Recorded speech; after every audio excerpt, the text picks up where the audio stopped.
Hello, good morning and welcome to Lords, the home of cricket here, nestled into the North London suburbs. It is a beautiful day at the moment. I know a lot of people will be asking and have been talking about the weather and some tornado that might be coming in, but let's hope it stays fair. It's great bowling conditions. We've got a bit of cloud coverage, excuse me, a bit of cloud coverage, but mostly sunny for today. Of course, we've got 3 matches for you here today. The first in the Men's Inter-Services 2020 took place on Tuesday, and that was a win for the RAF. So the reigning champions, the Navy, will face the Army at 1:15 today, and then they will play the RAF to decide the title at 4:30. But first up, we've got the UK Armed Forces women up against the MCC, and their captain, Molly Rebanks, spoke to Si Hunter when we were here training with them yesterday. How's the mood in camp? I mean, it's difficult not to be extremely excited on the eve of playing at Lords, right? I think everyone's excited. I think some of the nerves are building for some of the girls as it's their first time out here. It'll be my first game here. But I think the games we've played previously and the build up to this and the training sessions we've had have been very positive. So I think we're all ready and raring to go. Well, just give us a flavour of some of that preparation and some of the teams that you've played in the lead-in. Good momentum, you think? Yes, we've played Bradfield College and Sir John Paul Getty's 11. They had a couple of international players for them, so it was a really great experience playing against them. And the squad showed great strength against them, so I think we're going to do well tomorrow. I think that was done at Wormsley, wasn't it? I mean, to play at Wormsley and now come out at Lords, it doesn't get much more special than that, surely, as a UKAF cricketer. Yeah, we played at some amazing grounds, and I think this does take the top spot, but Wormsley, it's a beautiful ground. The sun was out, so you can't ask for much more than that as a cricketer. Just give us an insight, if you will, into the squad, because there's quite a bit of experience there. We were speaking to Amanda Potketer earlier as well, and when you look, I guess, through the squad, you've got some newer players as well coming through? Yes, I think speaking of Amanda, she's been around a long time with the military cricket, and she provides great insight to some of the newer girls, and it's great to see fresh faces every year popping into the squad and proving themselves and getting the opportunity to play. It's a real progression for women's cricket. It's great. Has it been a bit confusing recently with having almost what seems like midsummer weather in early season? I mean, we've seen a lot of dry conditions recently. We saw some at Southampton yesterday for the RAF Army game for the men. But then when you're in the nets earlier and there was a shower of rain, the ball was skidding through. Has it been a bit weird? It's great playing in the sunshine. It's so nice, and it's been great to see that in comparison to last season where we got a lot of rain. It's way more accessible, but adjusting to the weather changes is quite difficult sometimes, so I think it gives us another challenge to work towards, but something we can work through as a team. How much pride do you have as skipper, leading your team out there? How much excitement is there on that front for you individually? It's quite nerve-wracking as skipper, to be honest. It's not something I've done for very long. I think I've done 1 season of it for the RAF last season, and then this is my first trip out here with the UKAF girls, and it's great. It's a great privilege to captain at Lords. It doesn't get much better than that. And about the MCC, you know, their team tomorrow, a team, I imagine you know a few of their players fairly well. What do you make of maybe some of their threats? What are you expecting from them tomorrow? We're expecting a lot. MCC are a very prestigious club and they always put out a very strong side. We know a couple of the girls, especially the more experienced of us, know a lot of the girls. I believe we've got some MCC members within our team as well. So I know we're going to get a good game out of it. Nothing we can't handle. What would it mean to you to win tomorrow? It would mean a lot. Having spectators here, my mum and dad are coming down to support. I know it would be an incredible experience to say we've won at Lords. I think it'd be great. Brilliant. Well, go well. Thank you. Best of luck. Thanks for joining us. Thank you. Well, I'll tell you what, we've got two teams very keen to get on with things. The ladies are already ready and we are waiting for the first ball. So I'm going to throw immediately to our commentary team, Si Hunter. The MCC have won the toss and elected to bat.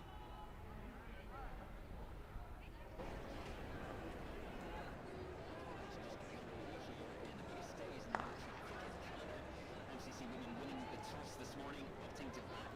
Marylebone UKAF captain with ball in hand, saying that perhaps wasn't a bad toss to lose. She thinks there was some swing on offer. Certainly our first delivery just outside off stump, moving away a little bit. MCC getting their accounts up and running. Marylebone's also awarded her unit colours this morning, also known as a wicket, not to lose cricket, funny enough. Let's get this day started. Dry morning so far in St John. Thankfully the weather forecast was shot. It's ready to come in again. Sitting past the bowler. Please,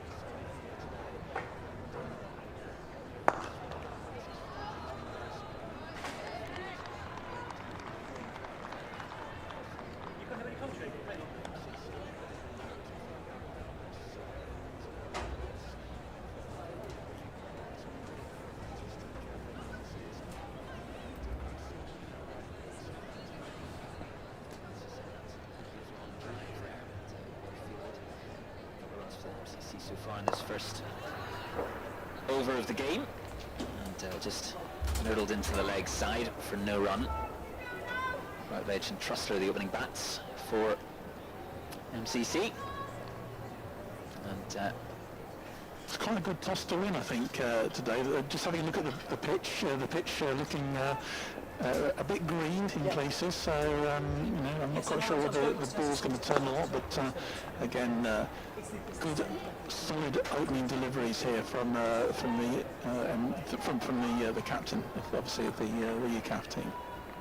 yeah, tight opening over from Rebanks, trying to put an early stranglehold on that MCC scoring. As you say, of course, John, the recent dry weather prompting us to wonder maybe if this pitch will take a bit of turn later in the day. Indeed, with a bit of a breeze this morning, as we can see there, just some of those deliveries once again, ball going to backward square and no run. Once again, Molly Rebanks, as she comes to the end of her over and takes the cap from the umpire, just getting that ball to shape away a little bit. And she herself this morning saying that she was happy enough not to win the toss, thinking that they could get in and among the MCC with some early wickets.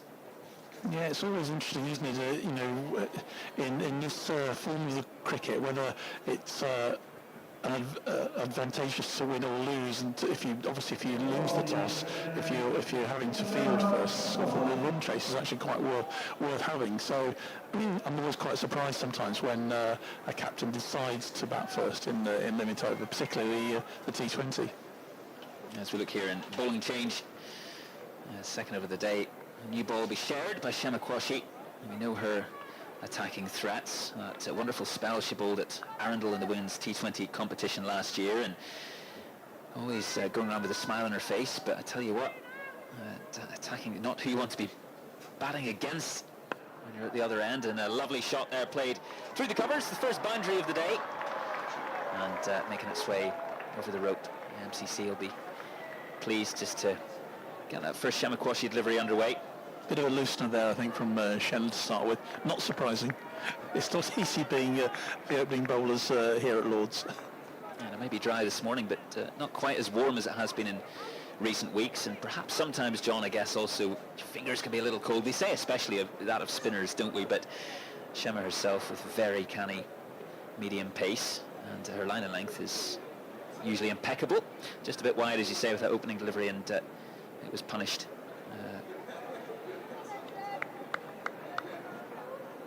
So comes in for her second delivery then. Just quietly pushed away by Finty Trussler. Fairly obdurate start, I think it'd be fair to say so far. That fielding ring just prowling on the edge of the circle. And again, and Trussler back in defence. Short extra. And great, the atmosphere, of course, as well, as we see some of the school children come in to watch today's play. What an opportunity for them as well. And that ball's pulled majestically through mid-wicket and finds the boundary with ease. This outfield fairly quick with all that dry weather we've had recently, and just a bit of pressure going onto the bowler there. Yeah, and obviously boundaries. It's going to be interesting because the way the wicket is obviously set up here on this right-hand side from where we're watching from the main media centre. There's a short boundary, to the right-hand side, on the leg side as we're watching, but a lot of space obviously on the offside there. So it'll be interesting to see how this is taken. And again, fine cut there, and it's going to be fielded there for UKAF by Abby Sullivan. Thankful of that inside edge there, I think. It was very fine inside edge, wasn't it? Indeed it was, yeah. As you say, of course, with that short boundary out towards the grandstand, making the dimensions of this outfield a little unusual, and the players will be fully aware of that, of course, as will the bowlers. Batters lining up, and well, that ball's just burst through the hands there. Yeah, Amanda Potgieter, unusual for her, who's normally as sharp as anything in the field, but that ball just slipping through, but not too much damage done at the end of the over. 13 for no wicket. Yeah, Amanda Potgieter, who spoke to us yesterday at the end of training, and said it never gets, the novelty never wears off, really. What a legend she is, though, Si, isn't she? An absolute legend of military cricket with bat and ball, and what a role model she is for the rest of these maybe younger players in the UKAF team today.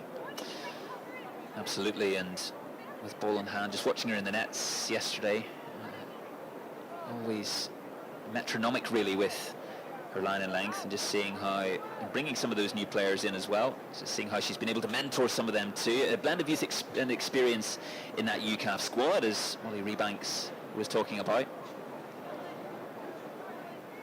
And 13 for no loss, MCC after a couple. Looking to press on here and build a nice platform with which to attack later in the game, and the ball's just a little just down the leg side, so it'll be a wide. Yeah. Signalled so by the umpire.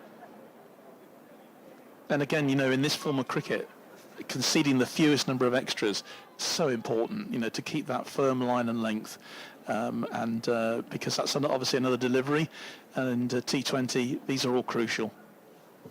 Yeah, no leeway, of course, in this form of the game, unlike in the red ball formats. It's the umpire's pretty stringent, but that ball more on target this time from Rebanks. What a player she is, leading from the front today, she'll be hoping.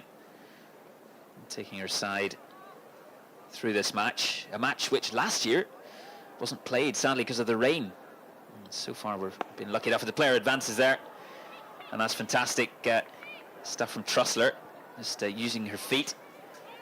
Running down the wicket. Chased down to long on, but it has been retrieved by Amanda Potgieter, who is being quite busy so far, isn't she, Si? Yeah, she's been made to stay busy out there. She was running around as if it was her first match yesterday in training, as if she was as fresh as a daisy, which she still is, a testament to her.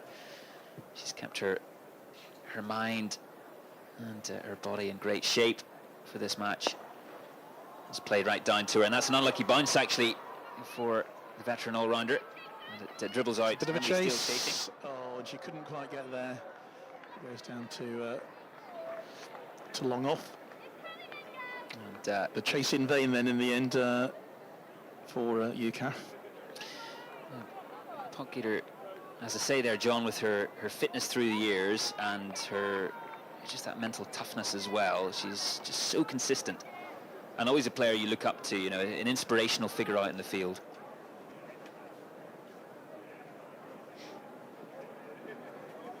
Rebanks comes in again past the umpire, just back of a length, and looking to cut it there is Trussler.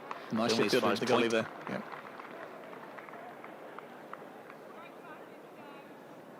'20 for no wicket. This is a pretty good start for the MCC here. Just getting settled into the rhythm, John. Routledge and Trussler. Trussler showing great attacking intent. That ball just back of a length again, opening the face slightly, and Georgie Kant at backward point, making sure that there's no more damage beyond that single. Yeah, she made it. That was a good bit of fielding there. Acknowledged by her teammates. And good to see the supporters coming into that grandstand. Of course, VIPs in the boxes as well. And the men's teams who will be playing later, indeed here to watch. And back of a length again and push through the extra cover region. And Potgieter, just to prove our point once more, racing after that ball and parrying it to Steele, who throws in back to her skipper. And players race through between overs. 23 for no loss, MCC. A good start, and Trussler 17 not out, just taking that attack to the bowlers. Shemakwashi turning her arm over there and just stretching a little behind the umpire as she hands her cap back at the start of a new over. Hard to believe it's 25 years today since the very first IS-T20 matches here at Lords back in 2005. Obviously it was the men only in those days, and it's great to have the women playing, but 25 years. 2005, the very first IS-T20 on this famous old ground. The ball's just well scored and backward of point and finds its way over the rope. Has enough to make it there. Another boundary. And MCC starting to move through the gears here a little. We're seeing more signs of how quick that outfield is. Yeah, crazy to think it's been 20 years already since that wonderful first competition, and the way in which, John, as you've seen through the years, the competition itself has grown is wonderful to see. It is, yeah. So 20, I said 25, it's 20 years, but I think it's actually 25 since Lords was first used for Army-Navy men's cricket. It came here.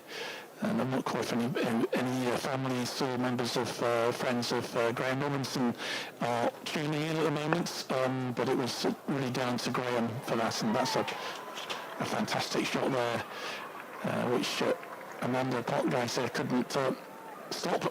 Goes for another boundary, taking them to 31 for no wickets, and this is a really good batting effort so far from Trussler, isn't it? From Vintage Trussler, doing really well so far. 25 already.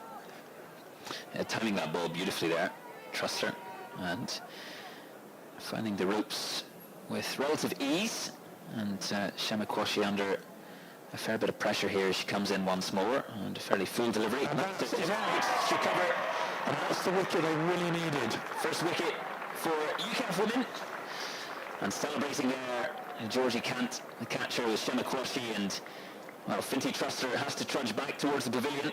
It's been an enterprising innings from her, but her day with the bat is done.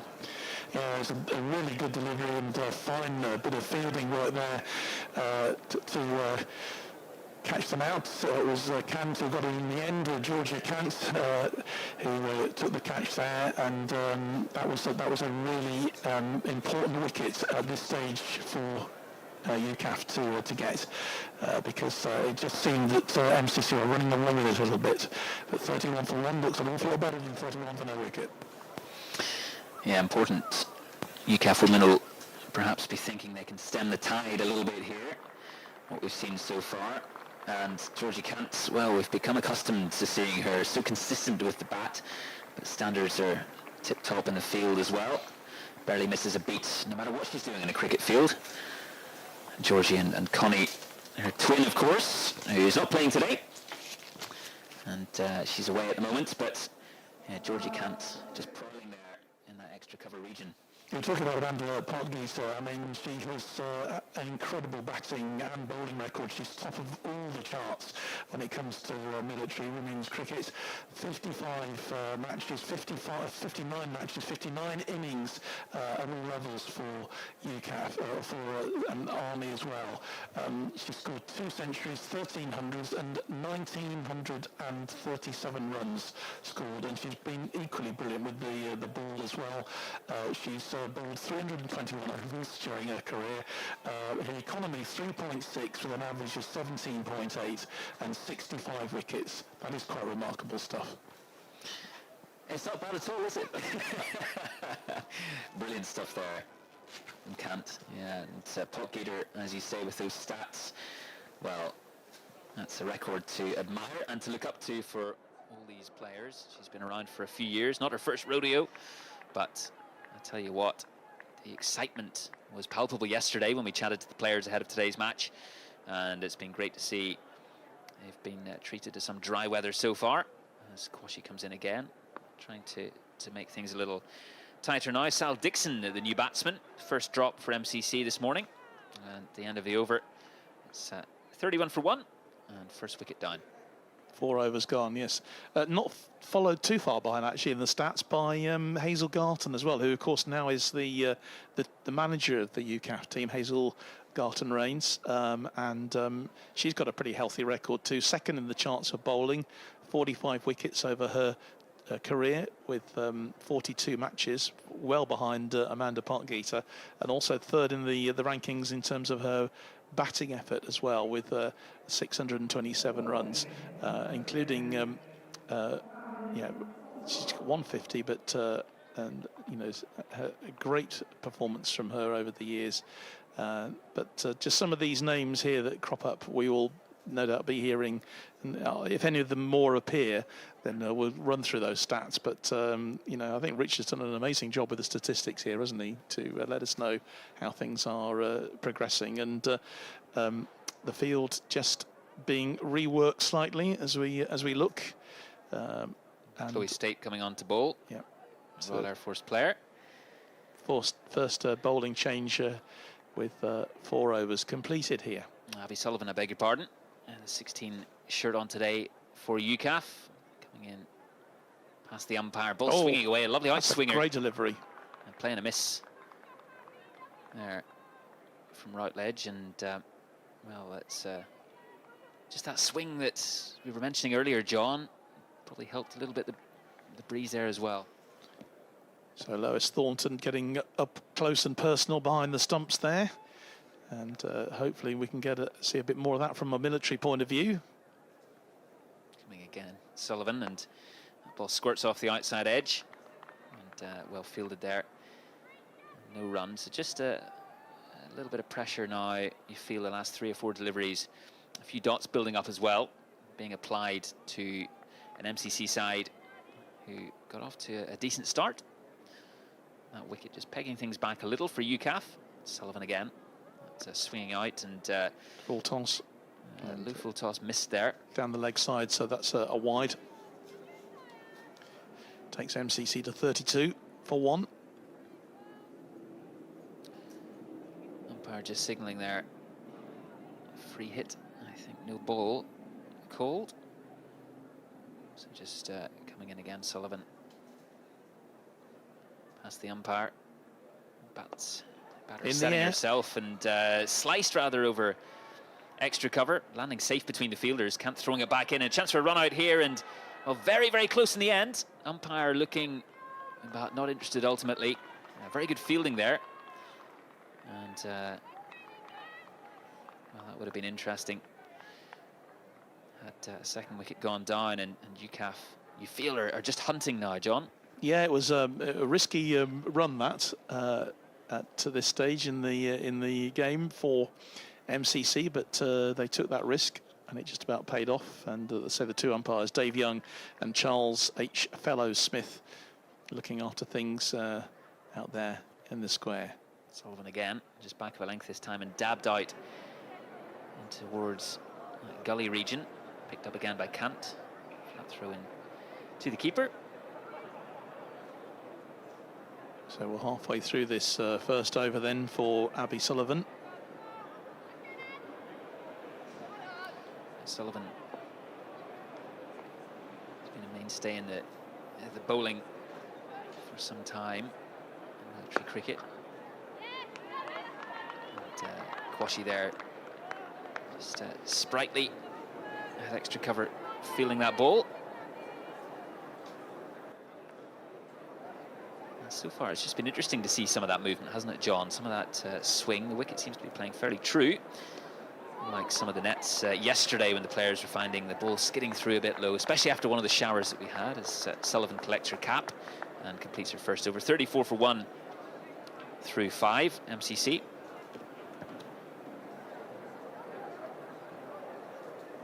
And from UKAF's point of view, they've stemmed the flow of runs here as well, which it was slightly running away, but just a couple of runs off that over, and that's brought the average down to 6.8 is the run rate so far after 5 overs, and so there are 15 left in this MCC innings. They've got 9 wickets to play with, and it'll be interesting to see when they decide to open up and start going for it. But the bowling so far from UKAF is holding its own.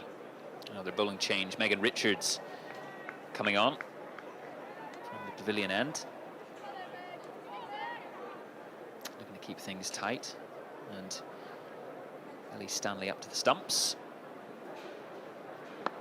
Pretty good length there, just dabbed out to point. Stanley collects.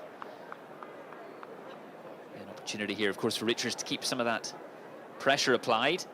See what she can do in terms of a bit of movement. She'll be wary, of course, of that short boundary towards the grandstand. Well, Dixon just pokes it out there to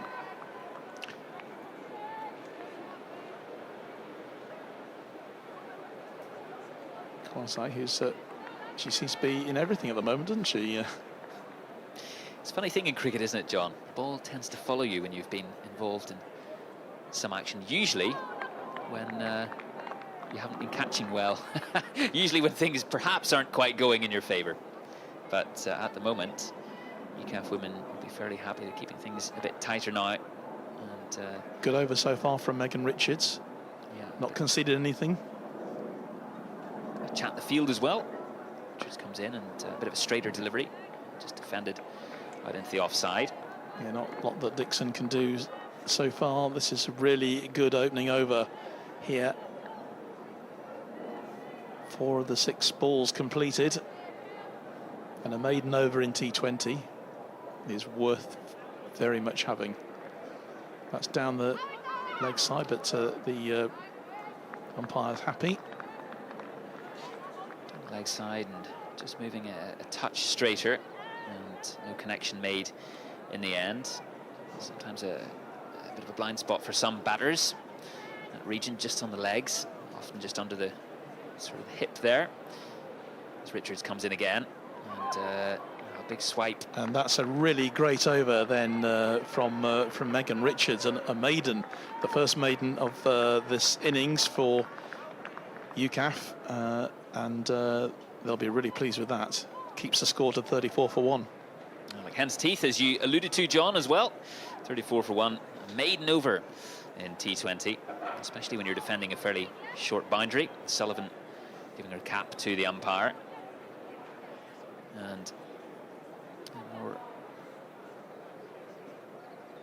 people filling in as well here to Lords. Still dry in St John's Wood, a bit more cloud cover than we had first thing this morning. We were greeted with blue skies when opening the curtains. And high hopes, of course, for a full day of cricket, unlike last year's rain-affected affair. Sullivan in again, and full toss, and well, treated with real contempt out towards the mid-wicket boundary. Yeah, given the treatment it deserved, really. And after that maiden over, and disappointing, I guess, for UKAF to consider a boundary like that, but hopefully won't be too many more of those from Abby Sullivan. Yeah, ball perhaps just slipping through the fingers there. Might have done. I think there's a bit of moisture around, as you say, first thing this morning. Still a bit of sap maybe in the pitch. She comes in and bowls once more. Sullivan again, that ball just moving a little bit, and beautiful extra cover drive. That's the shot of the morning so far. That ball trickling out towards the rope and has enough to make it, and that's fantastic from right ledge. Yeah, she timed it perfectly, didn't she, there, down through extra cover, and takes MCC on to 42 for 1.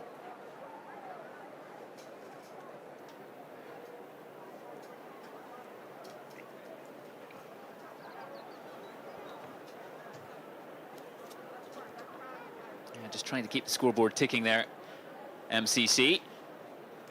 Sullivan makes a few fielding changes, looking out to her options on the offside, and gets ready to come in for another delivery in this over. A wonderful shot there, just opening the face right ledge through the covers. It's fairly full again, and goes for a similar shot, a bit straighter this time. Potgieter doing the honours, diving, collecting and throwing that back to Sullivan. And great to be joined on commentary as well by not the Australian Adam Gilchrist, but our very own silky voice, Adam Gilchrist himself. How are you doing? Yeah, the right-handed Adam Gilchrist, as I always like to tell people, not the lefty wicketkeeper. Fabulous day, fabulous start to this match. Yeah, it really has been, and that ball's just swinging away a little bit. Obdurate defence there from Dixon. Yeah, what have you made of the wicket so far, Adam? I mean, it's looking like it's playing fairly truly, and the ball just a bit of outswing, certainly from this nursery end. So far, all pace and swing, so it'd be interesting to see if a spinner gets on what it does then, simply because it has been so dry. That was nicely played out just behind point, and they're taking 2, chancing the arm, and they've made it 2 runs. Yeah, made it in there, direct hit as well. Impressive fielding once again from Georgie Kant. Yeah, as you say, play a bit of pace so far. All this dry weather, of course. We're wondering how much spin are we going to see today. There were a lot of spin the other day, RAF against the Army in the men's match in Southampton. Very dry conditions. A bit more of a lush outfield here at Lord's. There's also this frighteningly short boundary on the grandstand side, so for a spinner to bowl from the nursery end, they might just come under the cloche a little bit. So we'll see if they chance a spinner at some point. Sullivan again, and that's a beautiful delivery and a wonderful stumping there. Very, very good work behind the wicket from Stanley. Ball moving out, very good length, and Dixon missing it, and the wicketkeeper doing the rest. Well, that's fantastic from UKAF. In the act again, John. Yeah, Sal Dixon not really been able to play herself in at all, and that was great work behind the stumps there for UKAF with. Well, another very important wicket, 45 for 2. We saw some boundaries in the last innings, the last over, I should say. And so again, it just seems that when MCC are getting into full flow, these wickets start coming, which are really important, and it's very much keeping UKAF in the game so far.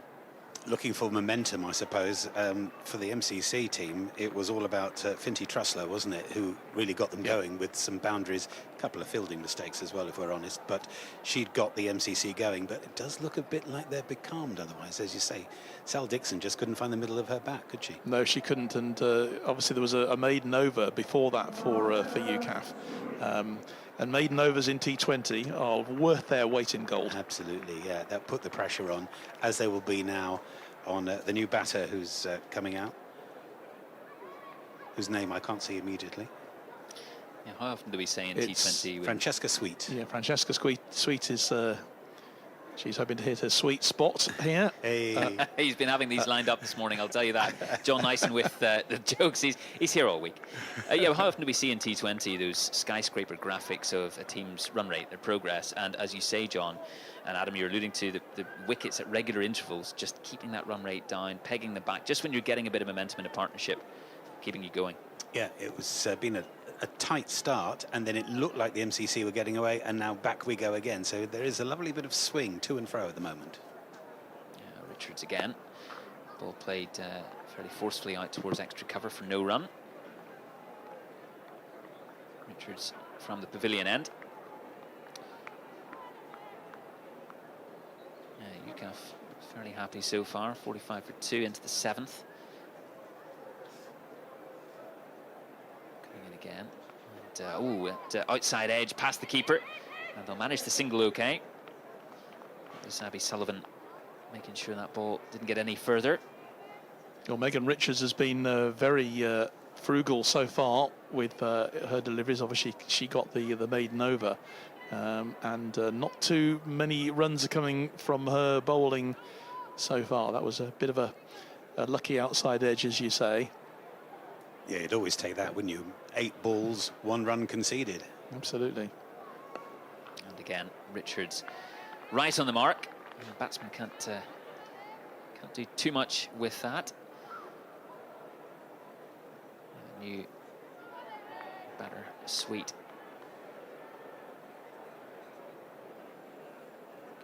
Again, Richards past the umpire and through her. That's in a the lovely air. shot. That's beautifully lofted back past the bowler and up towards the pavilion.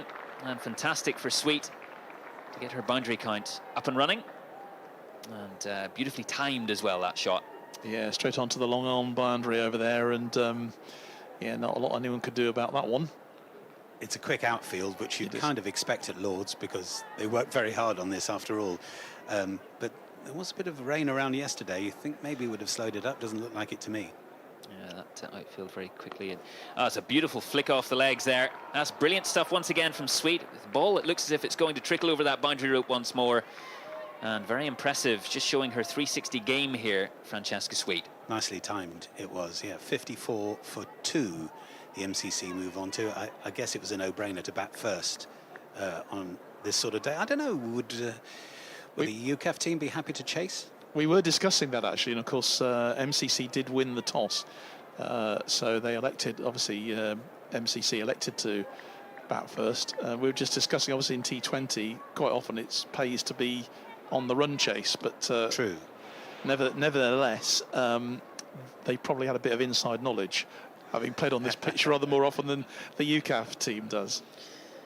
And Richards once more past the umpire, and a bit of a fuller delivery once again out towards mid-off just for the single, and well backed up there in the end. Yeah, just in terms of that detail, you know, on the outfield being so lush as it is, it was interesting this morning, Carl McDermott, the groundsman, just reminding some of those who'd gathered for the toss to stay off those bare patches on the square where they've reseeded areas, reseeded wickets, of course, which have been used recently, but you could almost go over it with a pair of scissors. It looks like that sort of fine detail, doesn't it? The analogy that he gave us was, just imagine that someone was walking on your head. He takes it pretty seriously. That's very serious, yeah. And there he was with his heavy roller going up and down, you know, preparing the next one. Good thing about the roller is it's fairly slow, so you've time to move away from him, I think, as well in the end. One thought, I guess, is that the UKAF team are going for 3 in a row. Last year was obviously washed out, but they've beaten the MCC twice in a run chase before, so this might well suit their mentality. Might indeed. Sullivan again, fairly full delivery with the full face of the bat, but they've plugged that gap. Emily Steele of the RAF with the throw again. Yeah, Rebanks herself, Adam, we were saying, you know, wasn't too unhappy at the beginning of the day, just saying that there should be some swing and offer, which has been evidenced, and they thought they could get him among the wickets fairly early. And they've done all right so far with those 2 scalps. That ball, well, moving out and beautifully played, opening the face past that gully area. Should be a couple. And a couple it is. And Kant with that throw back in to Stanley. Just starting to keep the scoreboard ticking a bit more here and go through the gears, perhaps. MCC, they obviously realise that they're into the 9th over of the game. Yeah, the run rate's gone up to 7, and anything around that is going to make it interesting. And that is in the air, but it's again slipped between the slip and the gully, and so they get away with it. They're rather pushing their luck a little bit at the MCC at the moment, aren't they? And they're realising that, as you say, with that outfield being so quick, they can take a few chances. If they can get some of those boundaries going, then you feel that the pressure, of course, then goes back onto the bowlers. Like we saw earlier in the game, Shama Kwashi Sullivan once more. Oh, it's a beauty. That has just moved. That swung from about middle and leg and gone past the off stump there. Not much the batter could do. Beat the outside edge, definitely, yeah. Superb delivery. I'd love to see a stat, and I don't think we have one to hand, where I think there have been more boundaries scored away from the short boundary, so you could argue absolutely that the Forces women are doing well to keep the ball away from the very short boundary. Punch down to long off. Amanda Potgieter fielding. We've seen both these batters are fond of driving through the offside. Sullivan been bowling quite full in the last over or two, but obviously giving it a chance to swing. We've seen a bit of that swing in this over two, and that's squirted off the outside half of the bat. It goes fairly square. A flat throw once again from Kant. I have been impressed with the fielding. UKAF's fielding has been obviously a couple have slipped through, but by and large they've they're fielding to the field placing set by the captain and set by the bowlers, and they're doing well. I think they're doing really well so far. We're nearly halfway through, 62 for 2. They won't be that displeased with how things are going so far. I agree. They've got a couple of handy wickets which should peg the MCC back a little bit. But you look at the stats at the moment. So Megan Richards, 0 for 10 from 2. That's handy analysis in a T20. And Abby Sullivan, 1 for 21 from her 3 overs. They are, touch wood, in control a little bit. As we see Amanda Potgieter sorting her field as she comes on to bowl. Very canny operator through the years, a wicket taker, and also able to play that holding bowling role. And there's not many opportunities to lash out at her deliveries. Always fairly on the mark, as she was. About to bowl her 322nd over. Good Lord. There's a stat for you. You've been adding them up. It's all written down for us. thanks to Richard, who's done some fantastic stats for us. Shemakwashi right towards the boundary now, near the pavilion. She's a secret weapon, is Amanda Potgieter. Coming in now and down the leg side, really, and squirting past the keeper. She got the big build-up and then rather loose delivery, you'd have to say. Classic commentator's curse. Yeah. But a leg by, at least not a wide. It would have been a wide if it hadn't just nicked the pad on the way through. It's so difficult for players. Doesn't matter. In T20 you can't really afford too many looseners, but every player has to get themselves wound up and ready to go.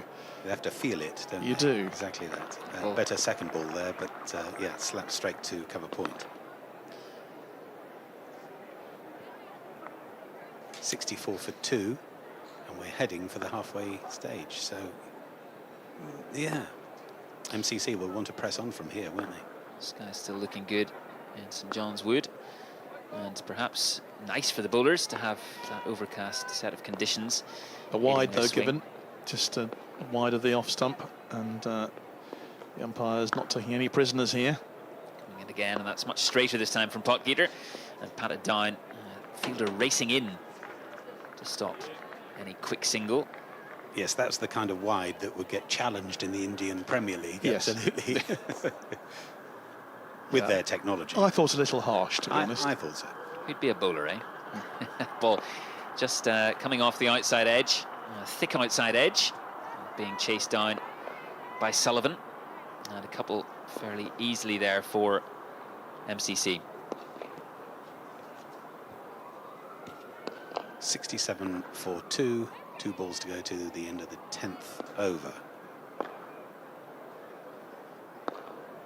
Potgieter again, and that ball cracked backward a point, and that's a lovely shot. Yeah. Fantastic square cut, straight to the boundary.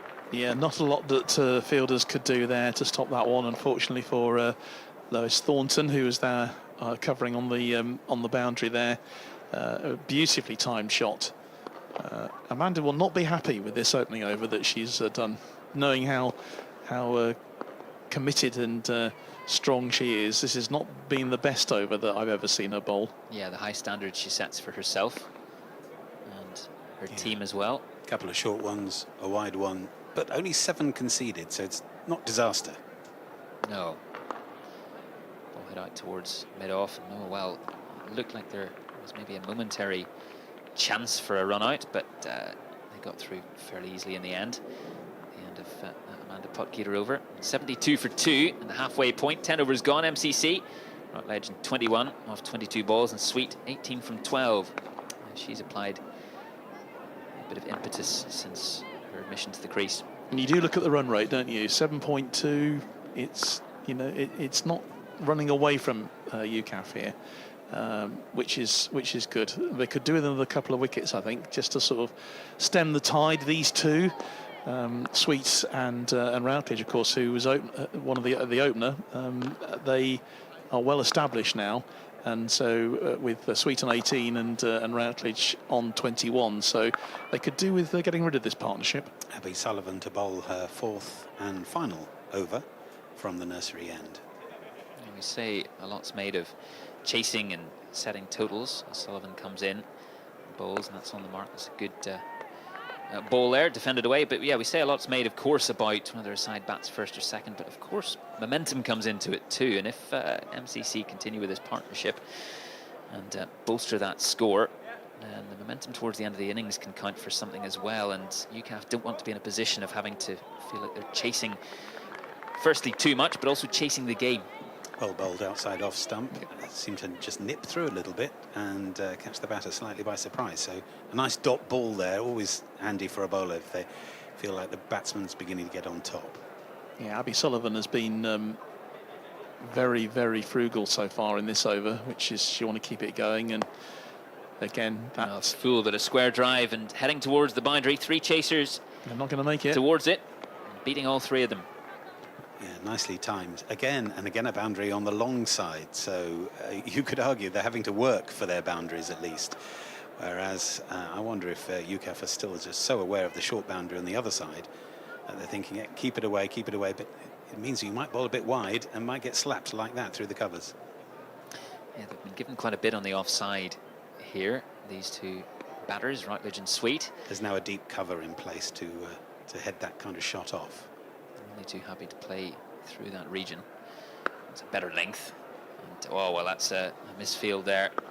Gone past extra cover. And Emily Steele sweeping on that offside boundary. And does the honours. Just remind us about the power play thing. We don't have power play in T20, do we? I'm not sure. We do have a power play. You can see the white ball, the white sort of marks around. I'm not quite sure we're into power play at all at the moment. You have to, with power play, you're only allowed a certain number of fielders inside that circle, aren't you?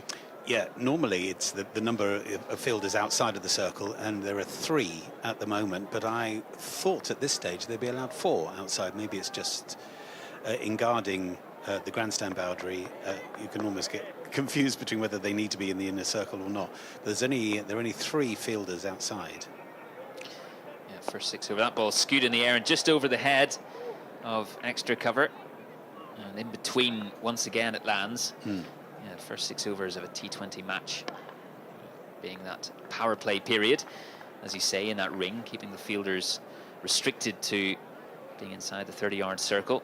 And of course, can be pushed out afterwards. But yeah, with that short boundary towards the grandstand, perhaps they want fielders a little closer to try and stop the ball earlier in its journey. The end of the 11th over, 80 for 2 are the MCC here. And UKAF just trying to keep that run rate down. If they can keep it below 8, they will feel they have a real opportunity with the batting talents that they have in their side.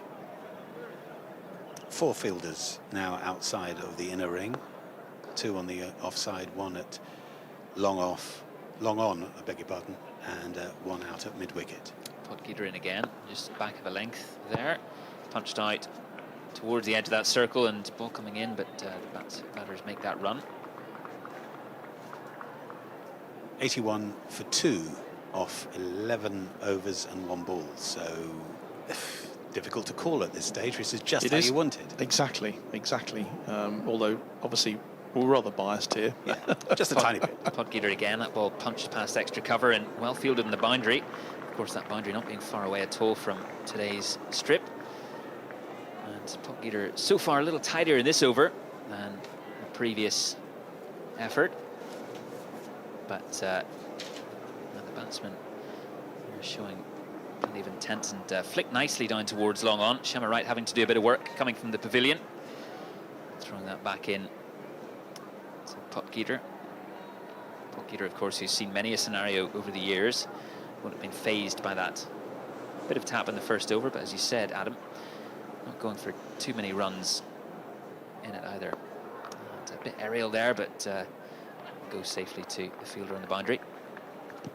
Yeah, Routledge now goes on to 26, and Sweets has caught up with her on 25. So these two are going very nicely for MCC. Again, a partnership that they could really do with getting rid of.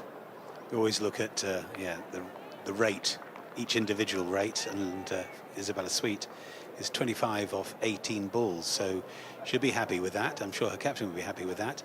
Routledge 26 off 27 balls, maybe a little bit behind the curve. Maybe anchoring things just after those earlier wickets, and keeping her side fairly steady and allowing Sweet to play around her somewhat. Ball floats. That's a beautiful flick off the legs through mid-wicket, bouncing interestingly off that mat as well. Sometimes the best shots get you one if you're lucky. And that was one of those, a single only, but it was a lovely shot. At the end of the over, 85 for 2 MCC after 12. 8 overs to go. They often say in 50 over cricket that after 30 you can expect to maybe double your score. It's similar after 12 in T20. It'll depend, of course, on partnerships. Routledge and Sweet showing that they certainly enjoy batting together. I'm going to move out of my seat, gentlemen. I shall return later, if that's all right with you. A real pleasure, Adam. We'll see you soon. I've got a great welcome earlier, where as I walked in, I saw "Welcome to Lords" alongside a gin advertisement, so I thought, I'm in the right place. Definitely. We'll see you off to do your news duties, Adam. Yeah? See you in a bit. You're on. Yes, we will see you very soon. Yeah, bottles of water for us in here in the commentary box, John. And Shamakwashi. Yeah, it's a bit of a shame, really, isn't it? You know, Bungie is a bit early in the day. Shamakwashi changing ends. She received a bit of punishment from the pavilion end earlier. Now at the nursery end. And just seeing if that slope can assist her moving the ball away from the right-hander.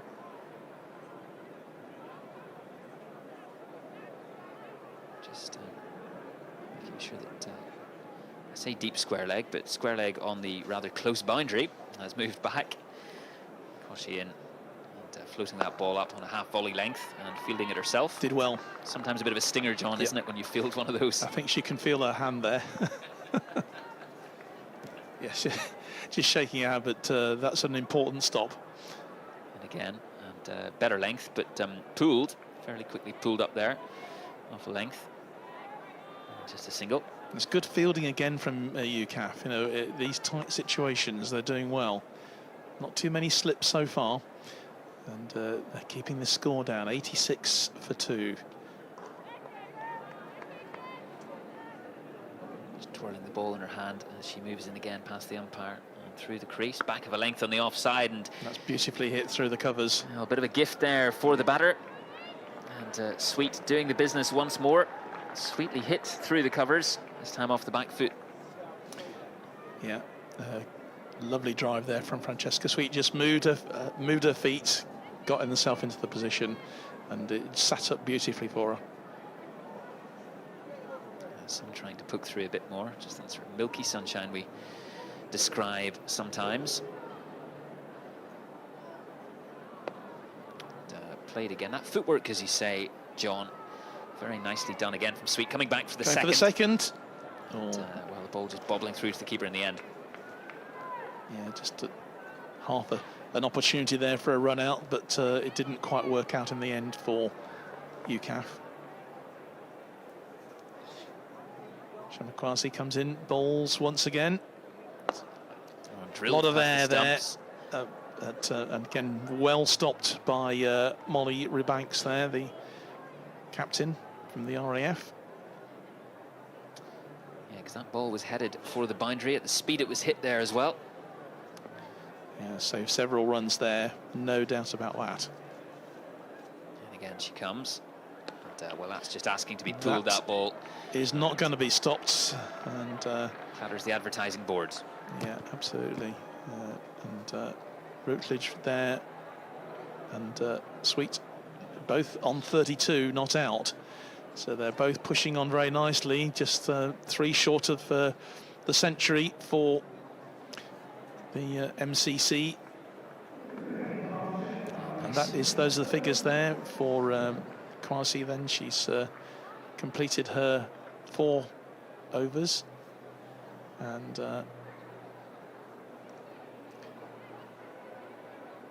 she'll be disappointed with the way that over finished. Yeah, because she was very economical up till then, but yeah, just a couple of boundaries have rather spoilt the figures.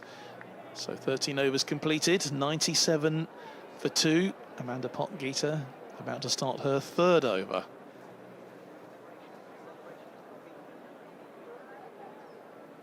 And she comes to Sweet. Sweet looking to get on the attack again, but just forcing that to Georgie Kant. Good aggressive fielding there from Kant, wasn't it? Wasn't going to see any sort of opportunity for a run there. It was good cricket all round. Decent, just maybe back of a length delivery and forced out towards her. Aggressive shot and aggressive fielding, as you say, John.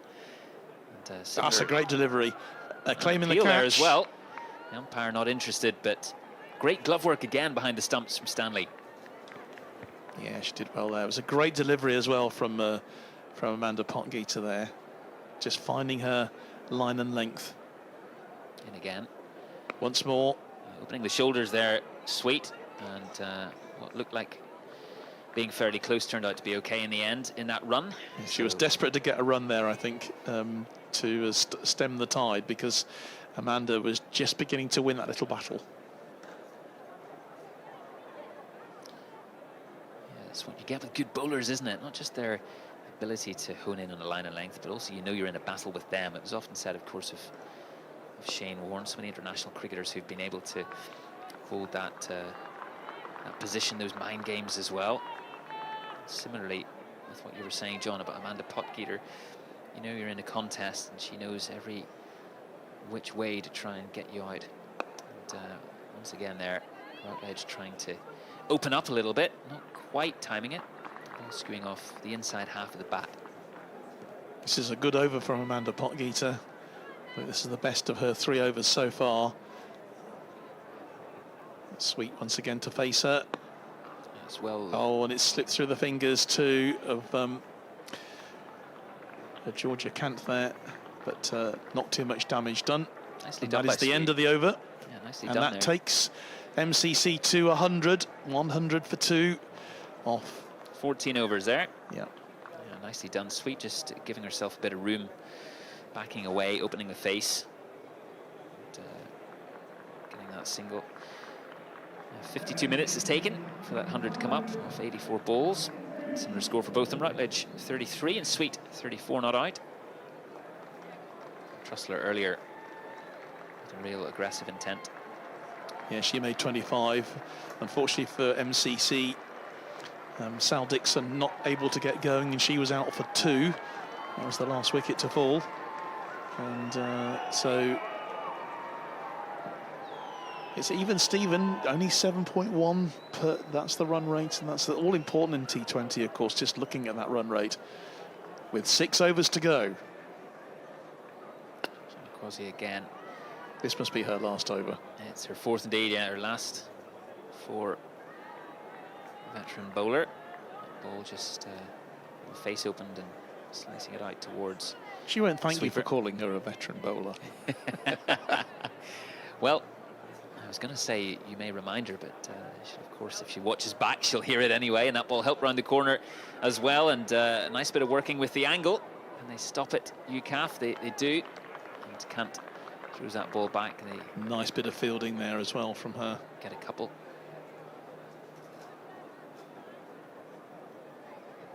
Yeah, veteran in the experienced sense of the word, of course, John. She comes in once more, twirls the arm. That's a decent delivery, good length there, just probing as well. The great thing, of course, with these bowlers is that trust they can place in Stanley behind the stumps with her glove work today has been fantastic. And, shorter, and that's aerial, but straight out to the boundary once more. Yeah, it was given the treatment, wasn't it, on that short boundary. And a really good one there from the opening bat for MCC. Routledge there. That takes her to 39. They've been quick to punish anything short, haven't they, today, John? Yeah. A bit fuller, but pulled And again. that's pulled again. I think that will be safely collected. Well done, Lois Thornton there. Yeah, it's just testing Shamakosi and her length at the moment, really. Line just outside off stump, but the batter is able to rock back, really, with those shorter deliveries. And short again, and that's a fantastic driven shot. And cut as well through.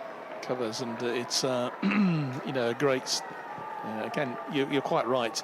Just mopping up the loose deliveries, and that's the one thing that UKAF cannot afford at the end of that over, which is the last one for Kwasai there. And again, she'll be disappointed because she was bowling well, but those last 3 or 4 deliveries were given the treatment. Well, hands in her head there as well as she collected her cap, just frustrated with herself. And her skipper Rebanks just having a bit of a word, and I'm sure saying chin up. You know, the batters here have been very, very intelligent about attacking not only certain deliveries but going after, I think, targeting certain bowlers. They know of Shamakosi's threat, and they'll have been very keen to try and go at her and not let her settle, which is what's happened really here. That's right. Well, Sweets now will face this one from Amanda Potgieter, the first delivery of her final over. Very wide there. there. That is wide. That is given the treatment. It's actually Routledge who is facing her at the moment. Another run goes on to the board. 113 for 2. Oh, lovely pick up there. Beautiful the leg shot. side, and trickles over the rope. Yeah, it goes over the long on boundary, and not a lot that anyone could do about that. It wasn't a bad delivery. It was just a bit of a half volley. I think it was just sat up nicely on this wicket. Yeah, the wicket's played fairly truly, hasn't it? You know, I think through the game. I don't think that it will have caused UKAF too many concerns with how it's played. There's been a bit of movement away, of course, in the air, but the batters have been able to time it, it seems, so far, for the most part. 3 of them anyway, 2 of them out in the middle at the moment. And I think that with an outfield, well, UKAF, knowing the power they have, John, in their batting order, they'll not be too unhappy at this stage. Potgieter again bowls. Tucked off the hip. Yeah, they're going to go for 2. I think they'll get those quite comfortably in the end. Yeah, putting pressure on the fielder there. That's good work from UKAF once again. Or I should say good work from MCC. And UKAF being put under pressure in the field.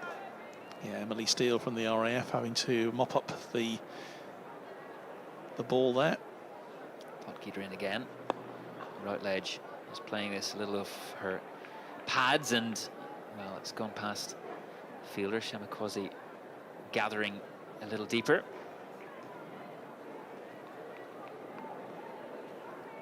Takes them to 120. The run rate has shot up to 7.7.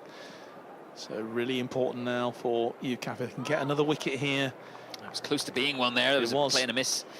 And Stanley taking that behind the stumps, and Potgieter maybe getting that one to just lift a little as well. Comes in and bowls again. That's in the air, and it's safe. Well, hit it just with enough air, of course, to get over that fielder.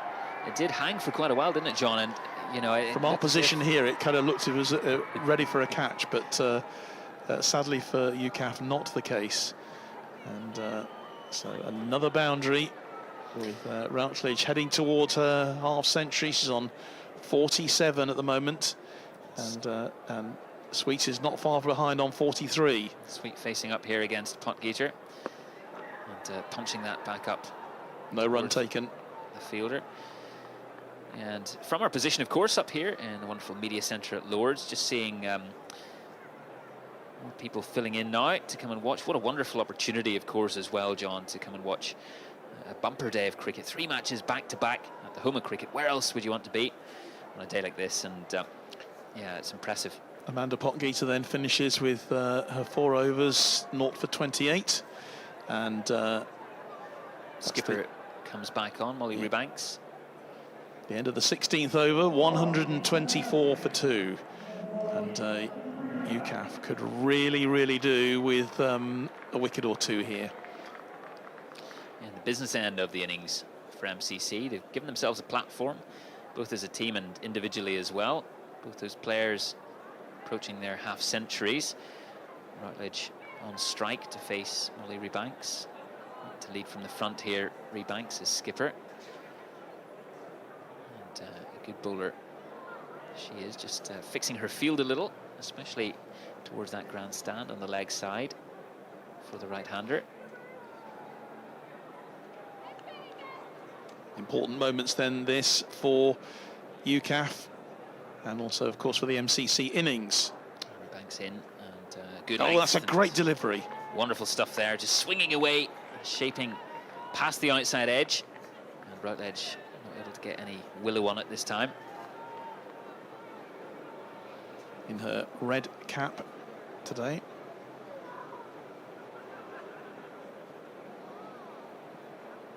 Coming in again, Rebanks. And a bit shorter this time, giving Routledge a bit more room. It'll just be a single, not any half century quite yet. But yeah, that ball was just a little wider and a little shorter, enabling Routledge to get the arms through it and enjoy a bit more of that space. They take a single. Banks past the umpire. Oh, and that's up. That's That aerial. is That's in the lofted. air. Is that going to be unlucky? Potgieter almost making it and just bursting through the hands in the end. A tricky, tantalising one that hung in the air for quite a while. And she'll be frustrated with herself. A difficult chance. Oh, the most difficult to catch is those, aren't they? When you're running onto the ball, it's not coming to you, you're running onto it. And she did really well. Actually, it was a great effort there from Amanda Potgieter. She had to make a lot of ground to get over there.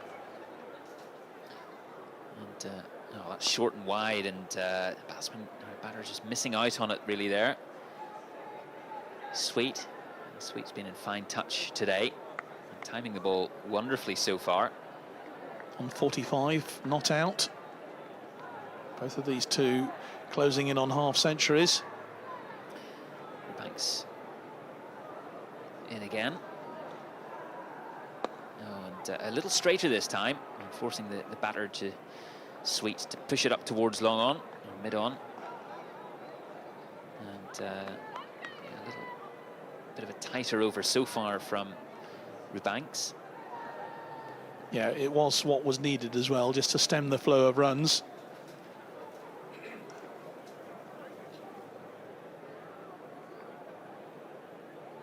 Through the crease, and a bit wider again, punched into that. It's been a very busy cover region today. Oh, and taking the second and getting there quite comfortably. I think the running's been very impressive today so far. It has. It takes them to 130 and a half century then for Routledge here. Isabella Routledge, a very good knock from her. Gets to her half century. And anybody who scores 50 runs at Lord's, wow, doesn't matter, doesn't it? You never forget that moment. No, yeah. it's a great moment for her. She's batted really well.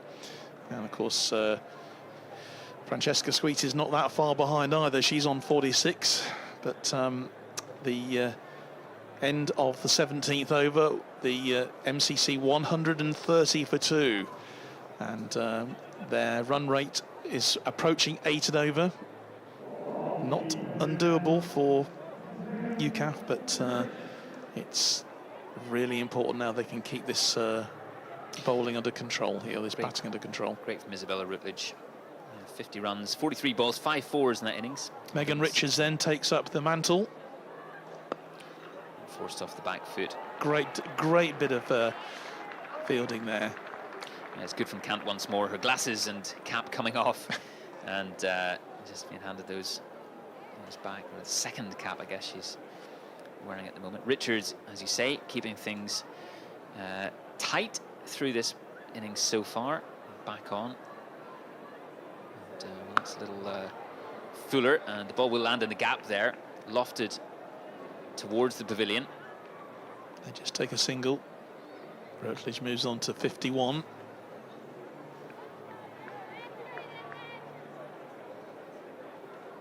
Sweet approaching her half-century. 47 not out of 34 balls.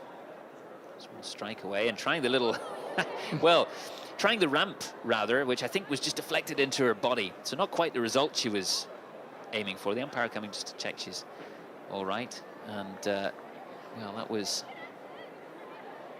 innovative. And of course, something we're seeing more and more of into the helmet, into the grill. I'm watching the replay there. It's yeah, obviously customary now for the umpires to check the officials to make sure that the batter is okay, and indeed the helmet is fine. I was reading John Arlett's book, just recapping on a favourite book of mine. It's actually How to Watch Cricket by the legendary commentator John Arlett, who probably most of people who are watching our coverage don't even know who John Arlett was, but he was one of the great television commentators and raconteurs about cricket. And I was just thinking, I've not seen a reverse sweep yet today, Si. What would John Arlett make of the reverse sweep when a player suddenly changes their stance from right hand to left hander or vice versa? Yeah, some of those switch hits that we've seen through the years. It's not cricket, I could just hear him saying it.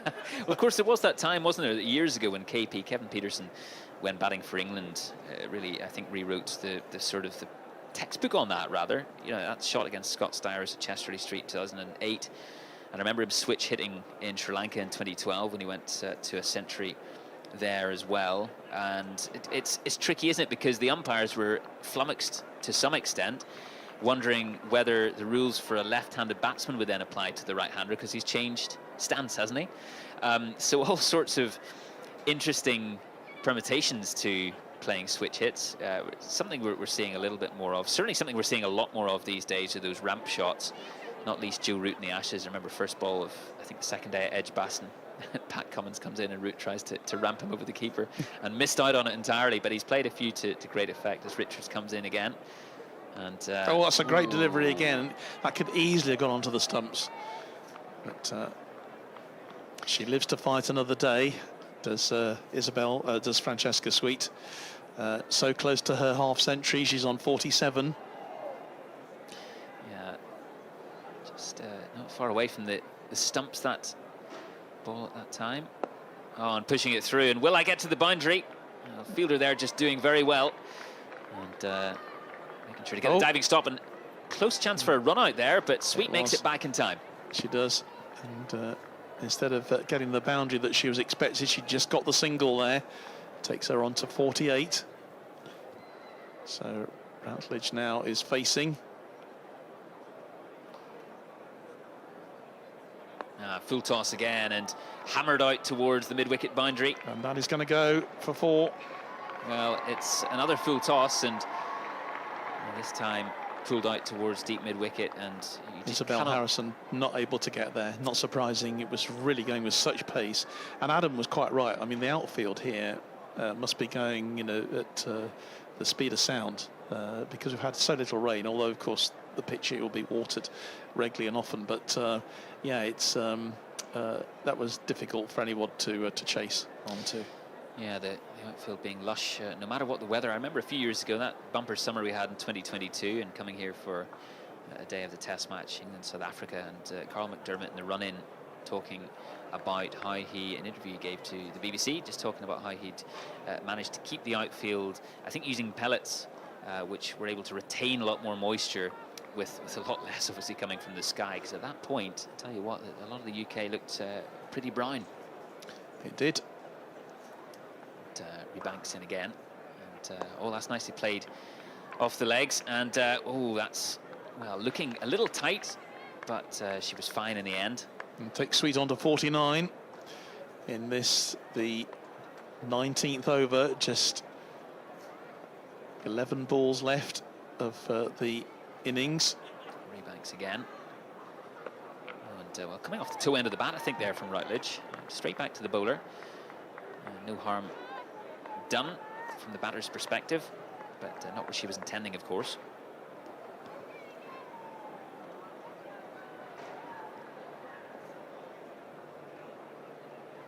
Important now that Molly Rebanks can keep this line and length going. Oh, it's in the air, beautifully lofted, and that's a wonderful 6 into the grandstand. That's the first 6 of the innings, and well, what a way for Francesca Sweet to...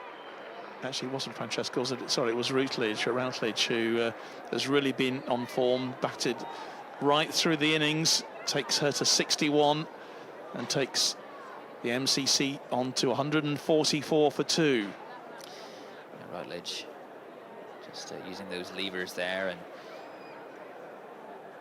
given another full toss. This is a little looser now from the captain for UKAF. Ollie Banks. Yeah, that's 6 timed beautifully and into the crowd. Utilising that shorter boundary, perhaps a sign of things to come if UKAF are thinking of attacking that side a bit more. Oh, that's gone aerially, but straight through the covers. It'll be out towards Kant, and just a single. So Sweet's 50 then comes off 39 balls, 4 fours, 7 fours I should say, no sixes, but an excellent knock then from Francesca Sweet coming in at number 4 for the MCC, and she's claimed her 50. So it's a great performance from her. Yes. And unfortunately for UKAF, not being able to break this partnership. Yeah, style in which it was scored, as you've alluded to, John, and another 6 coming. That's fantastic over deep mid-wicket again. Over that short boundary, yeah. What a way for Routledge to express herself. And that takes MCC past 150, 152 now for 2 at the end of the 19th over. And it takes them to exactly 8 and over, this run rate. It's crept up, those 2 sixes, very, very damaging. Yeah, the back end of a T20 innings. How often do we see, John, teams being able to go into the break with quite a bit of momentum if they get a few sixes away? And Routledge there, well, knowing her areas, and she likes that pick-up shot and using it to great effect. Yeah, great performance from Isabella Routledge so far, ably assisted by Isabel Sweet. Francesca Sweet, I should say. Apologies to her. So the last over then of this MCC innings.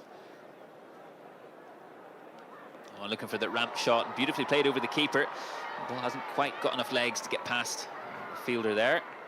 Abby Sullivan gets that ball in to the keeper. But a nice little ramp there. The ball just tailing towards the leg side and being helped on its way.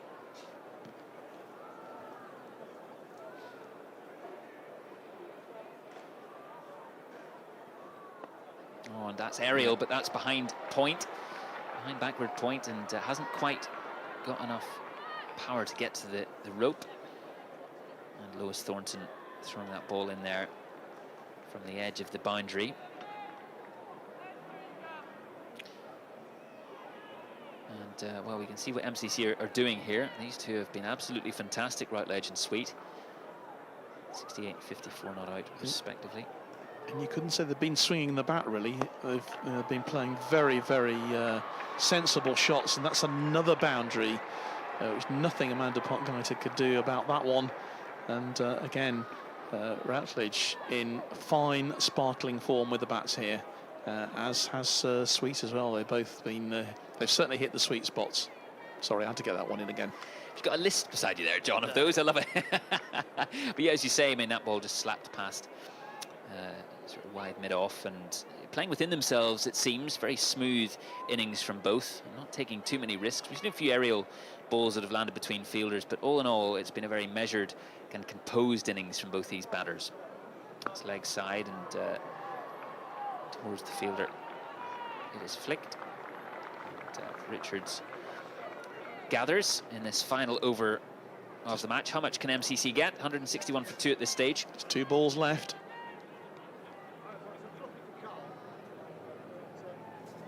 Richards in once more. Ultimate delivery. Banged in short. But not, yes, it's been given as a wide. Yeah. Again, it's, you know, it's down the offside. Just seems a little bit, that was, you know, quite shootable, hittable, but umpire very, very strict on this. So another couple of balls to go. Coming in again, Richards short again, and pulled once more, rolling her wrists on that Routledge. Coming back for the 2. Plenty of time there for those two batters to get back. Final ball of the innings, John, coming up. 164 for 2 then at this stage. And UKAF just haven't been able to break through this partnership, which has been absolutely superb for them.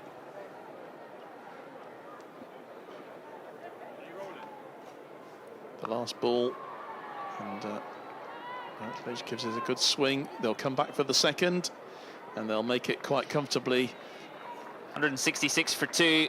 MCC close their innings on. Fantastic from Routledge, 72 not out, Sweet 59 not out, and some great stuff from Finty Trussler earlier in the day as well. Well, they'll be fairly happy with that. 166 runs on the board, trying to put that pressure on UKAF. You know, think about their chase. MCC winning the toss, putting themselves in, and vindicating that with a very impressive innings, just 2 wickets down. Yeah, it was a good toss to win. It really was for the MCC. That partnership, 121, Routledge and Sweet. Routledge 57, Sweet 59, 78 balls. They did get 5 extras, 166 for 2. It's going to be an interesting run chase, I think, for UKAF. They're going to have their best batting boots on here. As the ground staff just come out onto the pitch now to tidy the wicket up after that 20 overs. But we said sort of halfway through that it was even Stephen, but at the moment I would just sort of weigh it towards MCC side. I think they're just those last few runs. I mean, those last 3 or 4 overs, they were able to step it up to a run rate of 8.3 and over. That's going to be quite a challenge now for UKAF, but they can do it. Absolutely. I think the game's set up beautifully at this halfway point, and it's wonderful that we have all 3 matches, of course, live, BFBS Forces News YouTube channel. It's great to have you with us, all of you watching today. And of course, 2 men's matches coming up later. It's well, Royal Navy take on the Army first, and then Royal Navy take on the winners of RAF Army the other day, the Royal Air Force, in that final of the 3 matches. Now, you of course were at Hampshire, weren't you, down at Southampton on Tuesday? And a lot of people I was talking to, I was there in Amsterdam watching the UKAF football over there, and the news was coming through, and there were a lot of surprise there and delight actually for the RAF at producing that victory. Absolutely, yeah. Delighted with that performance they'll have been. And as we look ahead to the 2 men's matches, Kath Brazier is boundary side with a very special guest. Well, I've dragged him away from the nets, unfortunately, but Jay, we'll let you go back in a couple of minutes. Jay Boynton, of course, captain of the Army cricket team. How have you sort of recovered from Tuesday? And, you know, is it still exciting, even though you're sort of coming in fighting for your team here at Lords? Yeah, absolutely. I think I'm more excited, actually, so to prove how good a team that we really are. So hopefully we can rectify that today. We can beat the Navy convincingly, and whoever, and you know what happens in this game of cricket, anything can happen, so hopefully. You know, it's difficult, isn't it, sometimes? You look at the game on Tuesday, was it the RAF keeping you really tight, in meaning that your big hitters couldn't get out? Or do you think there was a little bit of sort of low confidence? I don't know what it was, but the Army weren't quite as fiery as they normally are. No, I think I've reflected over the last couple of days, and it's really hard. The game of cricket is so hard, and you can't criticise the batsmen for what they did. And we got to a decent total, and it was just Tom Shorthouse were unbelievable, right? So you've just got to take them days, and hopefully we can rectify that today. Navy, of course, are reigning champions, but I think this is one year where all 3 teams, I think, are pretty even if you look at it on paper. It's really important to you as well because this is your outgoing year, especially on the T20 scene. And you bat and you bowl, so you're pretty handy with the bat as well. So you looking to star in both of those? Yeah, hopefully. Yeah, it's a bit of a mixed emotions today, to be fair, Kath. So I'm quite emotional about it, but I'm excited as well for the team. So hopefully we can beat the Navy convincingly and see what happens from there. And you're very confident that despite a very good score by the MCC, 166 for 2 there, you're very confident the UK Armed Forces women can come out and beat that total. Yeah, absolutely. I think we've got some serious players in that team, so hopefully they can knock up 166 and do it. So yeah, hopefully. And we ask it every year, I know it doesn't change every year, but is it still as special every year to play here at Lords? I think it's more special this year because I've got my family here, so that'll be really good to see them in the crowd as well. So. Okay, Jay, I'm going to let you get back to the nets because I know how crucial, and we'll see you live at 1:15 in the men's match 1. So I'll throw back to Si Hunter.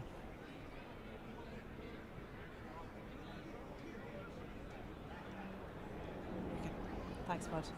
Well, it's John Knighton back here again in the commentary box here at Lords, well, those of you who hopefully have enjoyed that first bit of action today in our opening game here at Lords today on this fabulous occasion, of course, the IST20, and a really good performance from the MCC team there with a really great partnership from Routledge and Sweet there to take them to 166 for 2 from their 20 overs. The UKAF bowlers really unable to get into that partnership, which led to a really good score for them. 166, going to be 167 to win from their 20 overs, and it's going to be a fascinating rest of the day.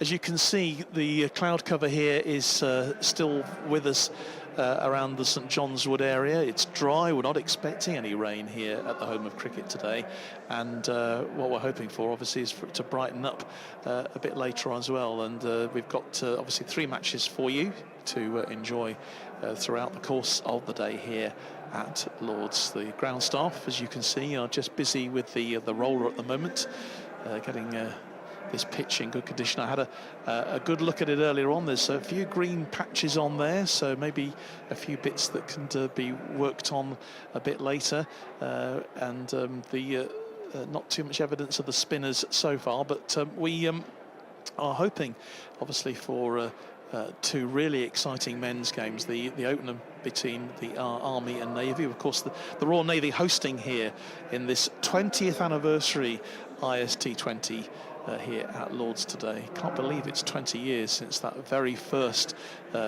T20 match was played, and just before that, of course, the Army Navy would play their inter-services game here as well for several years. So the roller on the pitch at the moment, as we say, and I think we're hoping very much that we're going to have as much excitement as we had at Southampton on Tuesday, and it was a great victory for the RAF there.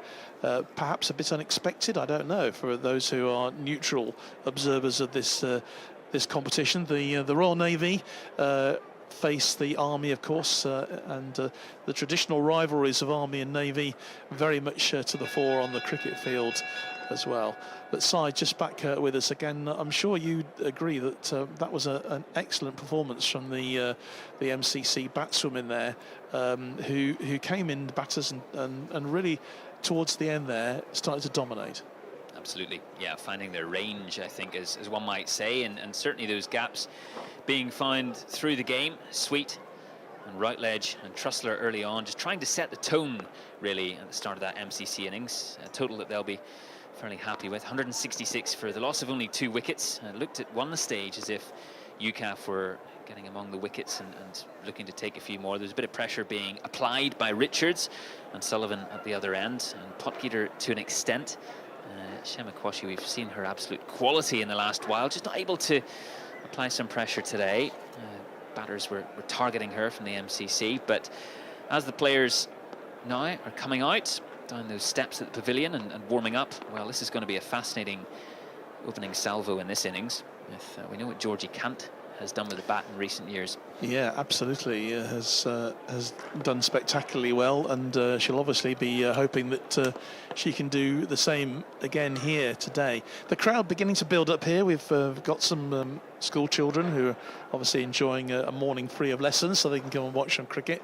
Any of their mums and dads might be tuning in to watch our broadcast here on Forces News YouTube today. And wherever you are around the Forces world, it's great to have you with us here for one of the great sporting days for the British military, and to be able to come here to the home of cricket and play here, it never ceases to amaze me. I was just saying, Si, before you rejoined us here, that the 20th anniversary of this competition here, the T20, and over the years it's produced some great excitement, you know, on the square out there, and the match obviously we're looking forward to when this game is over is the Army-Navy contest, and the Royal Navy, of course, were victorious last year, weren't they? They had the victory down at Middleton, winning by 48 runs against the Army. So, you know, they'll come into this thinking, oh, maybe we can do this again, and consign the Army to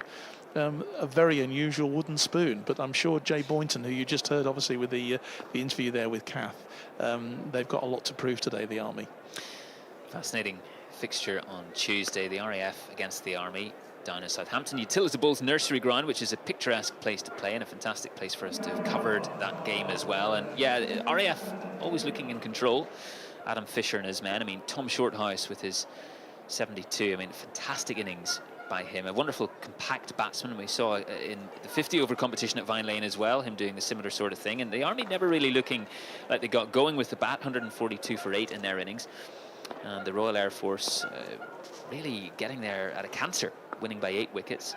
So interestingly, John, as well, the Royal Navy were there to watch that match, so they'll be fully aware, and they know a lot of these players, they'll be fully aware of the threats for both these teams. A lot of them actually have been together on a trip to Sri Lanka for UKAF very recently, this beginning of this season. So I can't wait for those games as well. I can't wait for the resumption of this match in just a minute or two.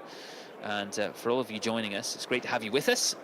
And we hope you're enjoying every ball of this coverage. You mentioned Tom Shorthouse there, and that performance at Southampton on Tuesday went straight into the records as a 7th highest individual score in the history of T20 cricket between the three services.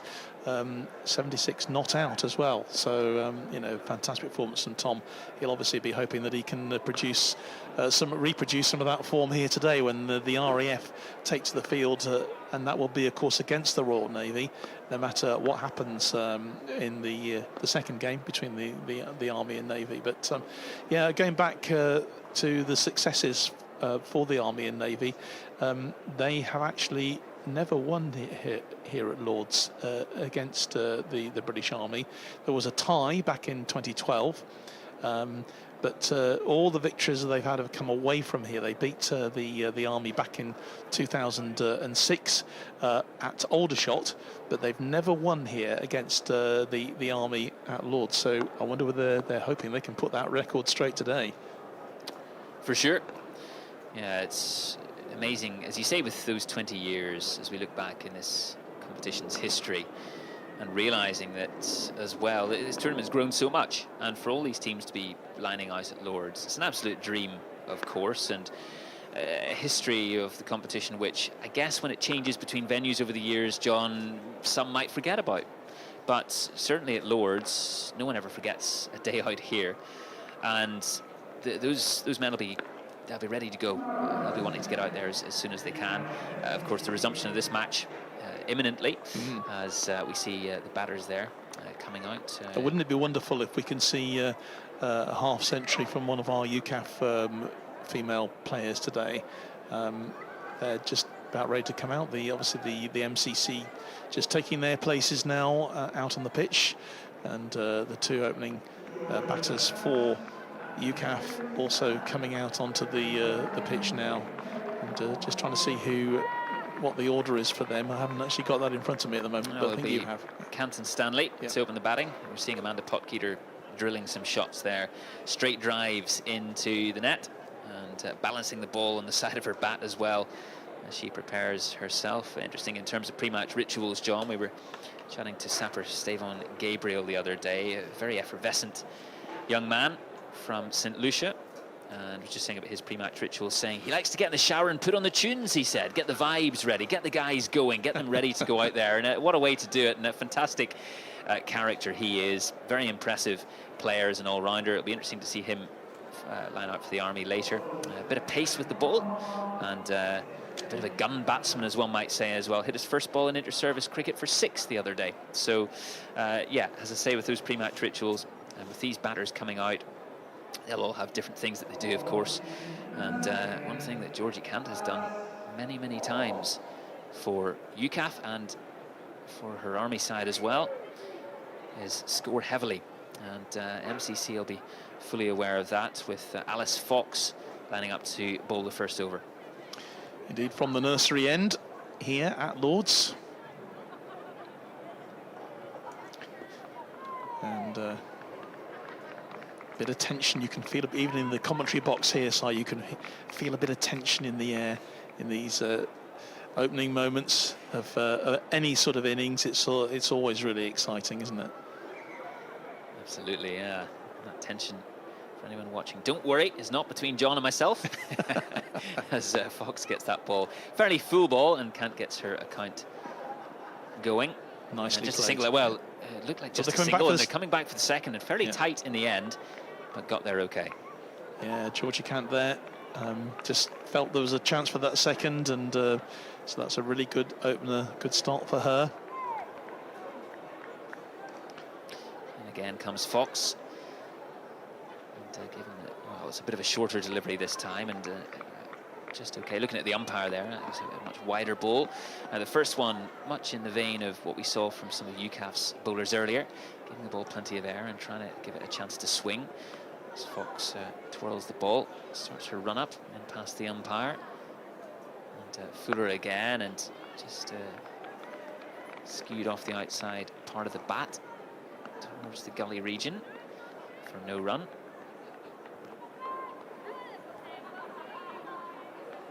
Good tight bowling so far from Fox then. Comes in once more. Floated rather, but missed this time from Kant. Now just shaping past the outside edge once more.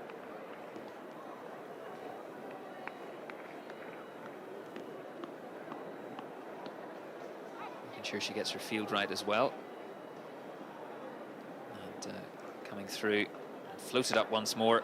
That's nicely to cut away there, and towards third man, but they'll get 2 more valuable runs there. So Georgie Kant doing really well. Yeah, that's be pleasing for the UKAF batters. Georgie Kant just trying to get that run rate up nicely from the very first few deliveries. Fox in again. Pushing that ball fairly full and poked out into the covers for a single. Makes it through there as well. Takes them to 5 from that first over. So a good start, a good solid start then for UKAF here. And Georgie Kant very happy to get her account underway here. Yep, 167, 163. More runs, 167 the total for UKAF to win this match.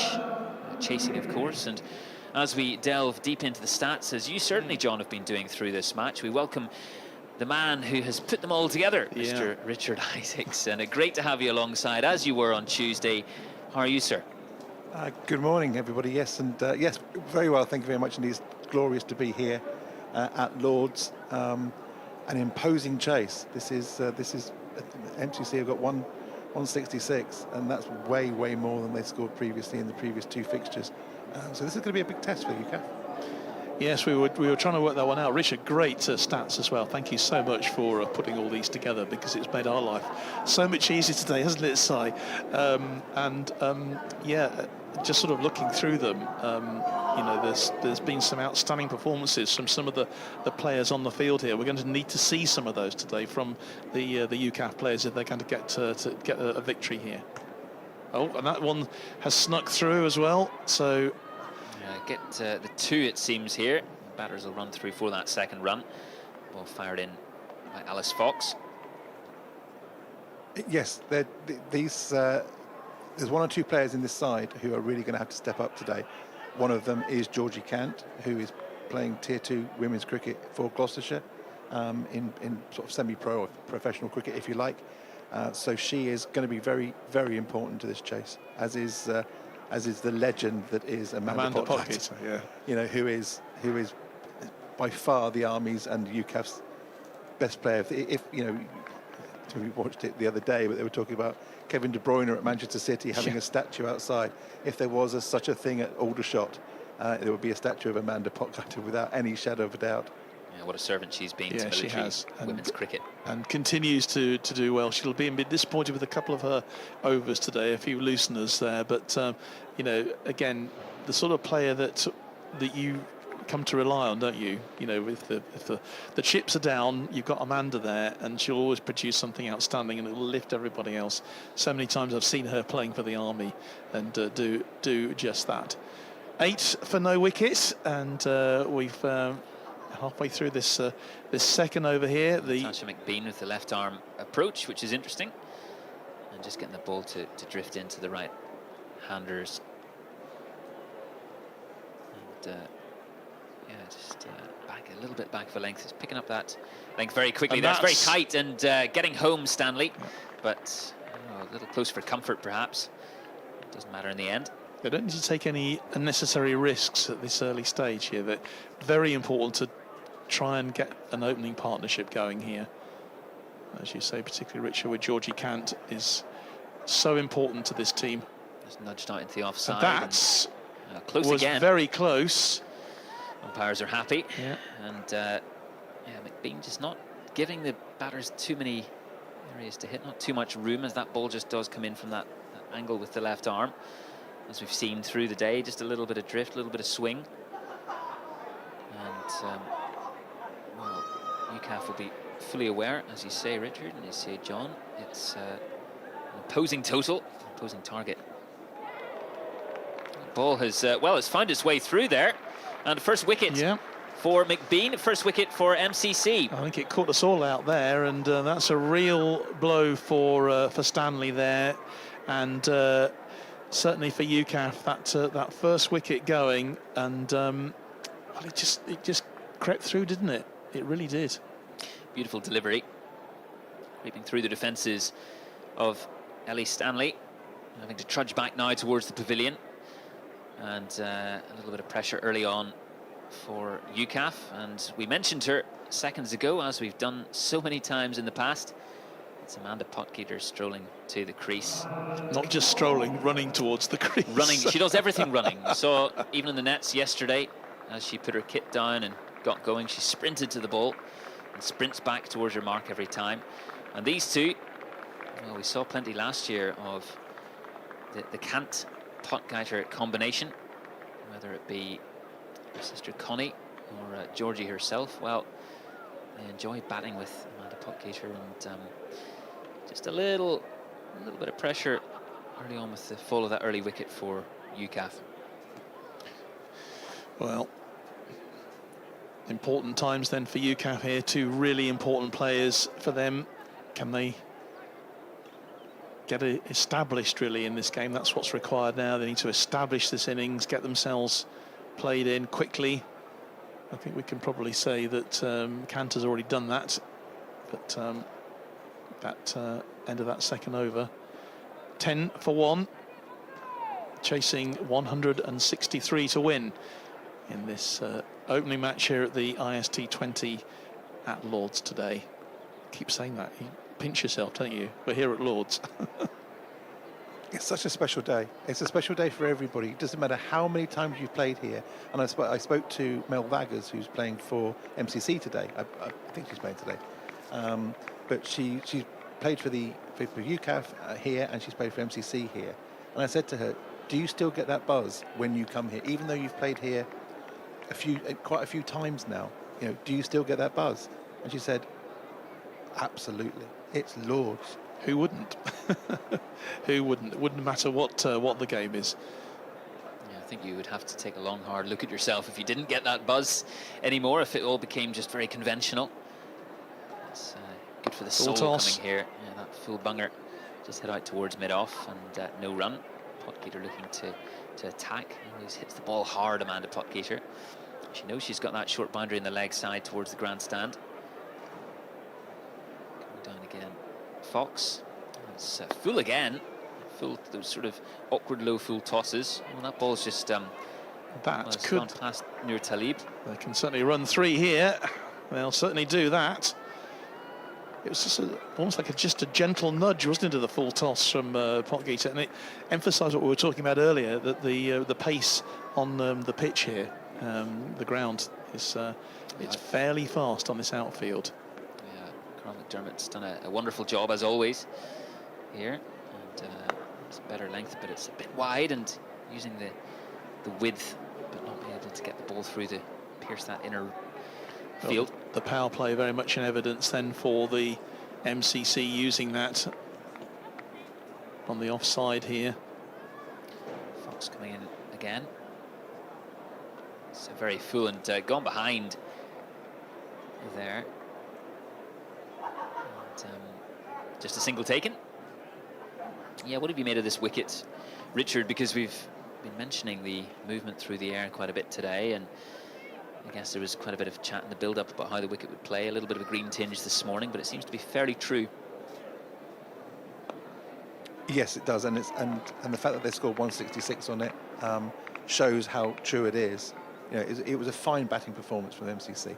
You know, Routledge has scored runs against the Army and UKAF before, playing for Cambridge University. I don't know an awful lot about Sweet, I have to say, but she played superbly. She played very, very nice cricket shots and utilised the short side. And what the MCC are doing is actually keeping the ball away from the short side. And I think that's going to be key today, throughout the whole day. And you saw that a little bit on Tuesday. It's by design on Tuesday, by the way, the pitch being as short on the leg side as it is today. Oh, And that's out. Regulation catch there. And that is a disaster in a way for UKAF, with Kant going there for 11. She just tried the pull shot, didn't work. 15 for 2. Yeah, chipped it straight to square leg, and they don't come much easier than that in that position. Trudging back, and yeah, 15 for 2. A dangerous Georgie Kant making her way back. Sweet again in the key position. She's also a very good fine player, and that's a key wicket for UKAF to lose, losing Georgie for only 11. If UKAF were going to get close today, you needed a big score from her today. I like Molly Rebanks. She's a very fine player. She's been playing Tier 3 cricket for Lincolnshire, actually, which is great to see. It's great to see these United Kingdom Armed Forces players playing in county cricket. I wish there was more. I would imagine that Connie probably would do if she was in the country, but at the moment she's not. She's in the States on assignment. But this is Molly Rebanks, and she's an exciting cricketer, and I'm looking forward to seeing her play. Molly Rebanks, who got wickets today as well. Unit colours, so a special day for her in more ways than one. Just before the toss this morning at 9:30. I'd imagine that Molly is based up somewhere in one of the RAF bases up in Lincolnshire. Then, if she's performing for Lincolnshire, and you've got Coningsby, you've got obviously you've got Cranwell, RAF College Cranwell, and I think Wittering as well just pops into the Lincolnshire equation, doesn't it, as well? That's definitely why she's playing for Lincolnshire, because that's where she's based, and Connie's based in Gloucestershire, and that's why she's playing. Georgie's playing for Gloucestershire, because that's where she is situated as well. Just tickled round the corner off the pads there.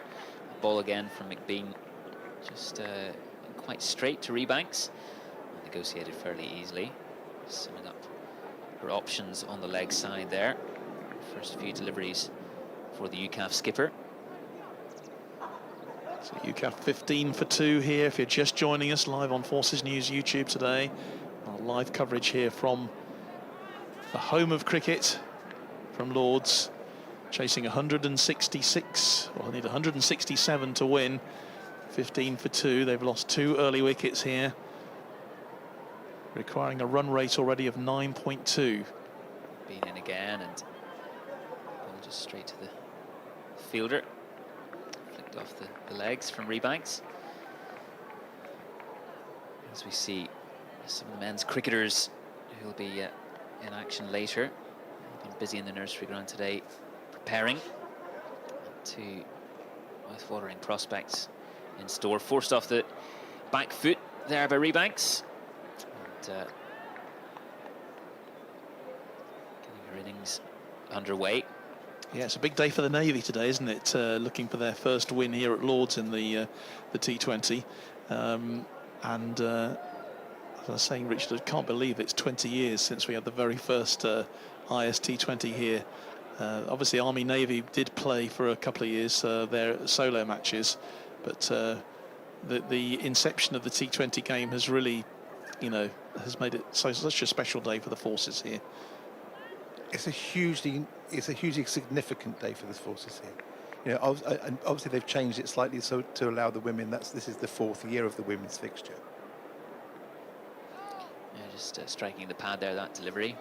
Royal Navy defending champions, and watching on Tuesday and seeing what the RAF and the Army had to say about things. That's the end of the 4th over, and the score has just rolled on by a couple to 17 for 2, and a bit frustrating at the moment for the UKAF batters out there, for Amanda and also for Molly.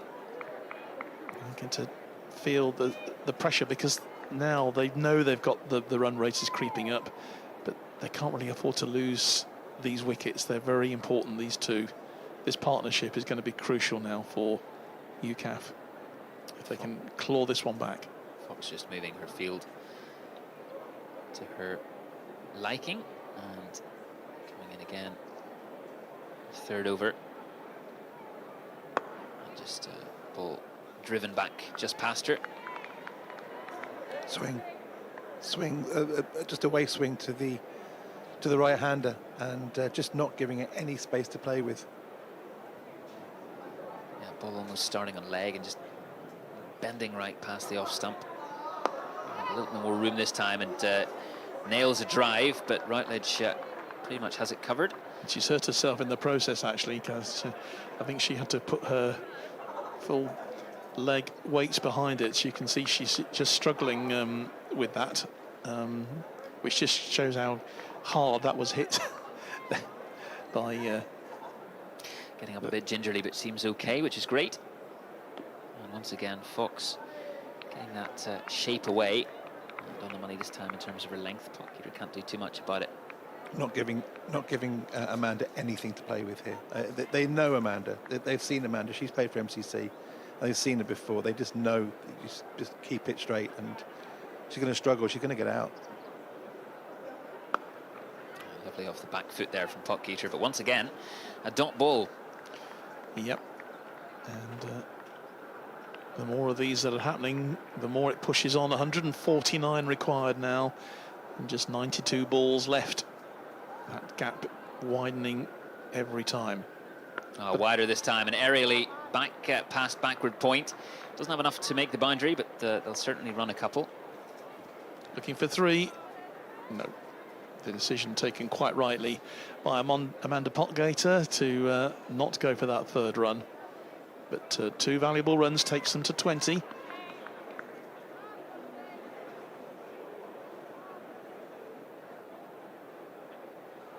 Fox back of a length this time, not quite short enough for a full-blooded pull shot, but nevertheless, Potgieter gets it away to deep mid-wicket, just for the single though, with that short boundary. Yeah, UKAF need to take advantage. You mentioned the short boundary here, Richard, which is really important, and UKAF need to take full advantage of that. They do, and what MCC have also done is you are allowed to have 2 fielders outside the circle. But certainly towards the end of that last over, there was only one. There was only one fielder out, and they're so confident at the moment that they're not getting away. They're not putting a second fielder out. You would have thought there'd be one there and one hit in front of on the short side. They've just stuck with one, and they've done it again. Yeah, there's only one fielder out at the moment. Well, let's hope that Amanda Potgieter can take advantage of that. She faces this first delivery of the 6th over. McBean again, just getting that ball to shape in. Wonderful to watch what she's doing as well from the pavilion end. It really is bowling to a plan, as you allude to, Richard. And again, Potgieter very little to work with, not too much room, forcing that away once again through the covers. Just for the single. And straight to the fielder, the only fielder on the boundary. Yeah, very impressive here from MCC. And Rebanks, UKAF skipper on strike as McBean comes in, and Fuller on the pads, which she can't quite get away. I was interesting. I spoke to the UKAF manager earlier on, Hazel Garton, about the fact that Molly was captain, And I said that's slightly surprising. He said, we want to try and give the captaincy to a number of Lovely players. shot. Victor. It's a beautiful flick down to square leg. That's going to go for 4, and that's the first boundary for UKAF in this innings. Beautifully shot there by Molly Rebanks there. Just a lovely glance, wasn't it, off the legs there, and turns it away off the square leg boundary. And that boundary very, very welcome from UKAF. Yeah, Rebanks as skipper, and speaking to Hazel Garson and what it means for her today. It's a special day for all of the players, but for Molly as well. She plays for the RAF. She's one of the real shining lights in UKAF cricket at the moment in the women's game. She is a real threat to the Army's dominance, and if she comes off, then there's the Army could be in strife a little bit. Been again, and, clipped off the pads, or just a single. Fox, flat throw over the keeper's head, but gathered with no issues there by Marilyn Smith, who's the skipper today for MCC. 27 for 2 off in the power play. Still need 140 in 84 balls. It's 10 and over already. Yeah, and that is a big ask as well. And all credit, as you say, to the MCC bowlers here. They've really kept these two at bay, but at least they're still there. The temptation might have been for them to really try and go for it and get themselves out, which would have done no good at all. They've still got a chance here, because once Amanda Potgieter can, play herself in, there's no telling what she's capable of, as the MCC players will know. But so far she's got 7, as has also Molly Rebanks as well, both on 7 at the moment. 27 for 2. A bowling change for MCC. Nur Talib coming on in this 7th over of the innings, and pointing out towards that boundary. All that attention, of course, as you say, John and Richard, looking out towards what fielding options they have out there, and Natasha McBean just moving a bit further back towards the boundary, and just Smith and Talib in consultation with each other about keeping that tight fielding performance going. Just note that Molly Rebanks just looking around, just seeing what gaps might be available. Talib in for her first delivery, and fairly full and fairly straight, and tickled round the corner. It'll just be a single.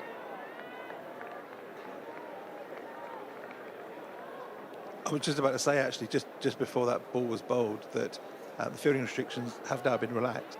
But for quite a while there, I thought they're actually just going to keep one out. They did push the second one back, but it did look like they were going to just keep one out. But they could have 4 back if they want, but they're not. Yeah, very interesting indeed with their fielding choices. Very impressive how they've been bowling to them so far. Another single there taken off the bat of Potgieter. 29 for 2, and the power play, and a power play that didn't yield too many runs for UKAF. MCC will be happy at the moment with their bowling display. If Potgieter can get going, Rebanks as well as skipper. Under the bat there, can't quite get the drive away, and Routledge gratefully accepts the ball on the ground. It is good that this fixture is taking place at all, but also is competitive this year, because the previous 2 years it's been played, it hasn't been very competitive. Down the leg side, it's a wide, and that could yield even more for UKAF. They're going to come back for the second. So they'll get an extra delivery here as well for the delivery down the leg side. Yeah, just leaking a little bit down the leg side, Nur Talib, in this over.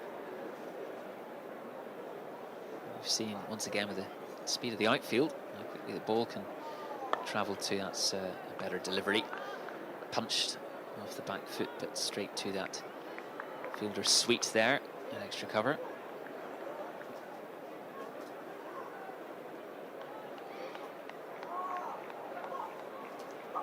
Talib turns at the top of her mark to come in again, past the umpire. And it's, well, that's swinging and down leg Another again, wide. signalled wide. In swing as opposed to outswing from the previous bowler. This one's bowling in swing. Yeah, almost starting fairly straight and just going down leg with that movement.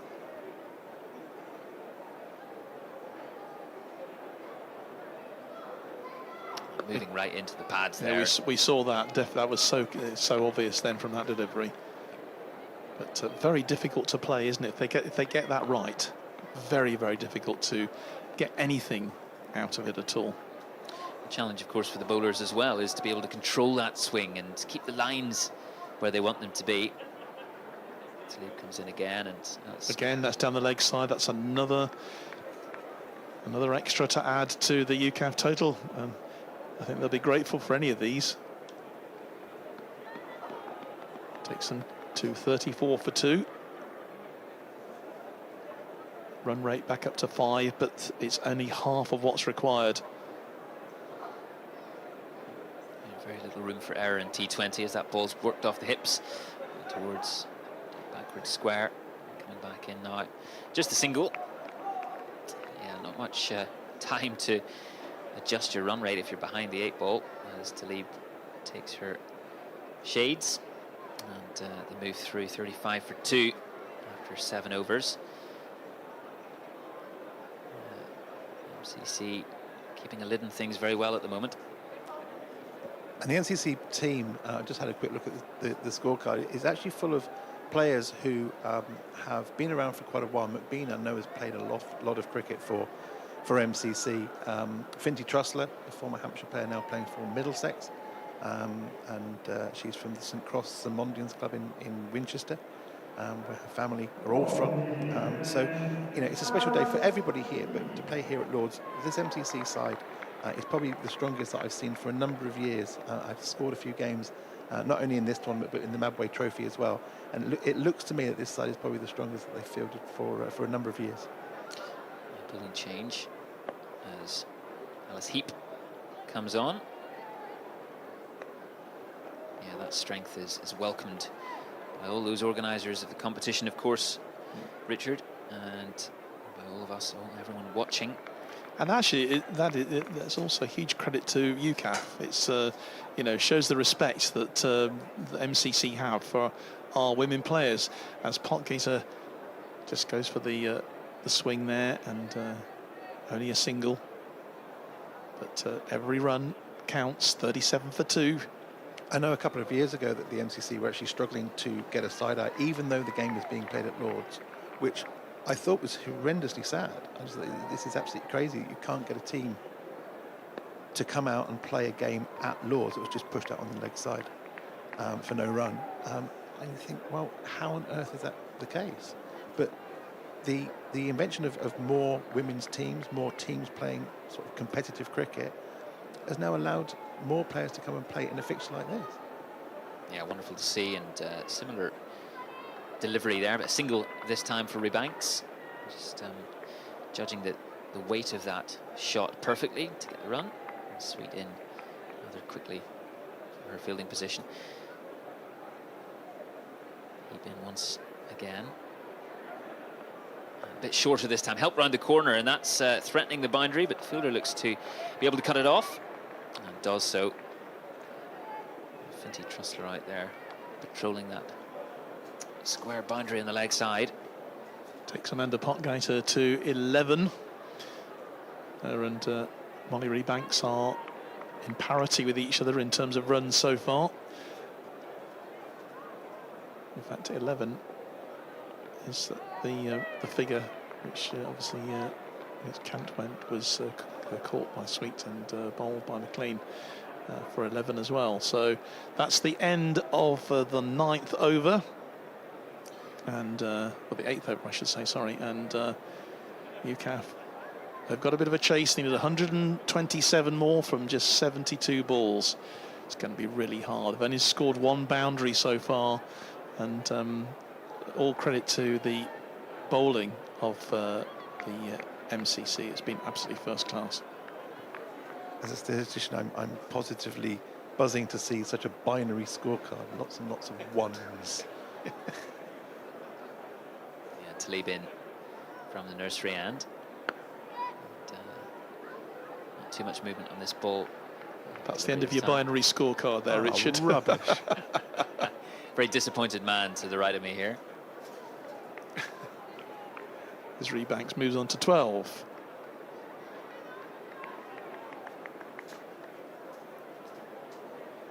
Lead past the umpire.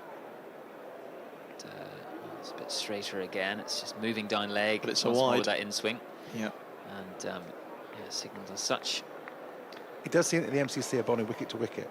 They're giving no space at all to try and pull into the short side or drive into the offside. It just seems to be wicket to wicket and just protecting the stumps at all times.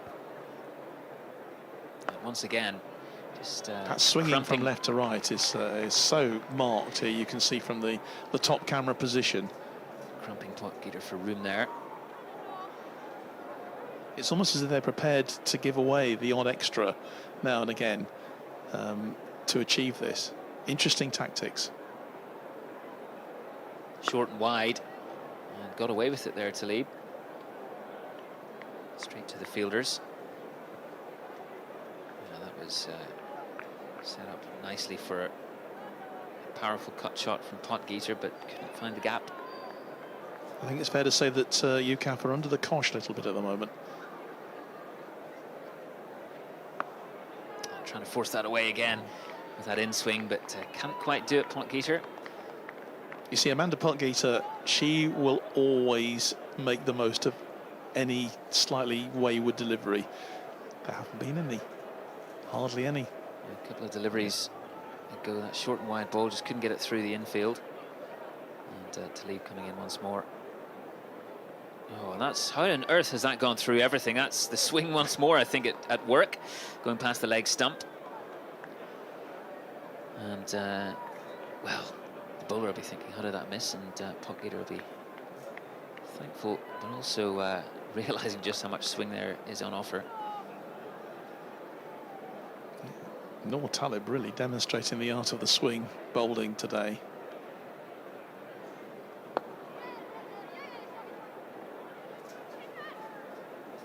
No pace to work with, just not being able to hit through the line, and that seems to be the big difference at the moment between the two sides. The UKAF bowlers were bowled with a little bit more pace. Talib has just taken every ounce of pace off. He's just bowling moon balls there and just not being able to get away at all. And the old Jeremy Snape deliveries back in 2006 for in those early days of T20 as well. And that I know John Nyson followed a few years back as well. No pace whatsoever. He was one of the pioneers, wasn't he, of just taking complete pace off the ball. Yeah, it certainly was. So we've completed 9 overs here in the UKAF innings, 44 for 2, chasing this 167 to win. Chipped up and in the air. that is going to be out. The third wicket goes, and that's a real blow again for UKAF. The captain, Molly Rebanks, is caught there. And, well, it was Heap who took the catch in the end, and bowling from Sweet, who's been brilliant with the bat so far, and she's taken that wicket, really important wicket of the UKAF captain. And I'm just wondering whether, you know, not a tactical decision, but certainly a decision that the UKAF women's captain will not have been happy with, having to really go for it. And I think it was a bit of frustration in the end there. Just trying to force the game, Yeah. just trying to force the shot, trying to force it over on the leg side, and just didn't get hold of it. And it just, again, pace off and just try to hit it over the top, and found Sweet in the field. So Lois Thornton is going to come out to replace Molly. Yeah, disappointment there for Rebanks. Getting ahead of that shot, rather. The ball coming to her with no real pace. And, yeah, disappointment for the UKAF skipper. Full of pride, of course, at the beginning of the day. And what a special day it is for her. She'll be disappointed that she can't make it even more special with the bat. Potgieter will be having to utilise all of her experience here in this situation. 44 for 3, UKAF. MCC just tightening the screws ever more. And required run rate, 11.3, down below 5 now. 123 runs still to win off 65 balls. And once you start getting to that rate of about 2 runs a ball, well, then it becomes very challenging indeed. Yeah, and of course the pressure very much on the players, isn't it, as well, to really get themselves into the game quickly. But it's not ideal.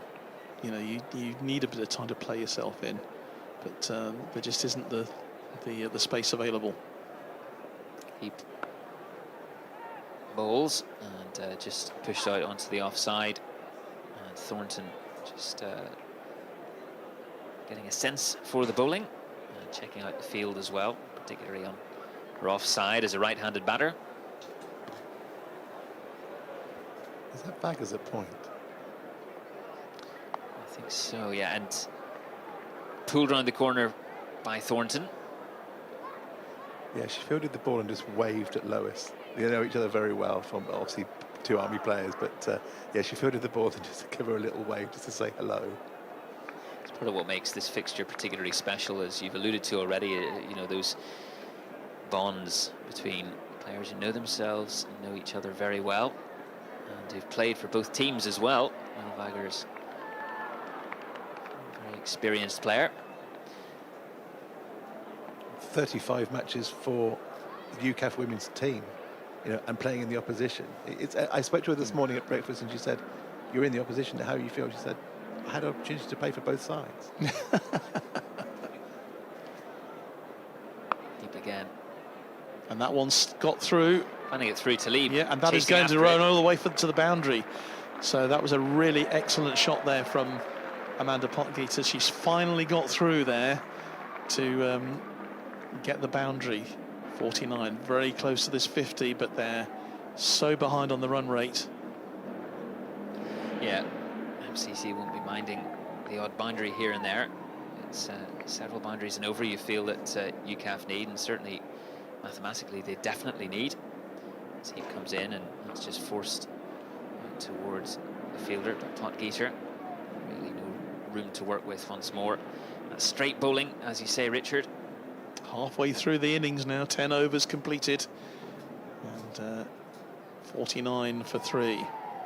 Something drastic has to happen here, otherwise they're going to go down by sort of 50 or 60 runs or so, and that would be disappointing. You know, the UKAF ladies team come into this fixture knowing that they are good enough, and they've been good enough to beat the MCC on the previous 2 occasions that the game was completed. Obviously, last year was rained off after the toss, which was so disappointing.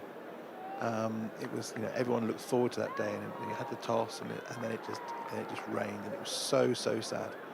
But this fixture means a lot to everybody, and I know UKAF don't want to lose this game. Well, there's still a chance. Leave in again, and on a good length, defended, and rightfully so. This is her final over, of course, her 4th over, and turning at the top of her mark. Yep. To come back in, looking for that bit of in swing. Fairly straight, that delivery, but poked back down the wicket. Just straight, wicket to wicket, just monotonous line, just not giving any space to swing through the line. I was saying to the batters, well, if you want to go, have a go and see how you deal with that line. It's a tantalising short boundary, of course, but nothing to work with, and a beautiful delivery in swinging once more and striking middle stump. And well, Lois Thornton, fairly short stay at the crease, has come to an end. yeah, disappointment for her, but again, that swing just couldn't cope with it. It was just such a great delivery again, and she really has given away, as I say, quite a lot of extras, but they won't be bothered about that at all. Absolutely not. You know, 8 extras on the board in a total of 49 for 4. Absolutely no problems whatsoever. Taliba's bowled fantastically well. Just made the ball just shape in just slightly. You see from the replay now, just shaping in, just beating her all ends up, which is, you know, tough. It's tough. She probably felt that she was playing down the right line, and you know, with the swing, unfortunately not. Moving up the slope as well, it must be said. It's a very good bit of bowling, and yeah, the just that gap between bat and pad being exposed, and another wicket goes down. I don't think Emily Steele was expecting quite quickly to have to come out onto the turf here, but she's making her way now out to the square, and difficult times with the 4th wicket down, 49 for 4, and it's difficult to see there's going to be any way through now for the UKAF team here, but they won't give up. Of course they won't. They'll keep trying.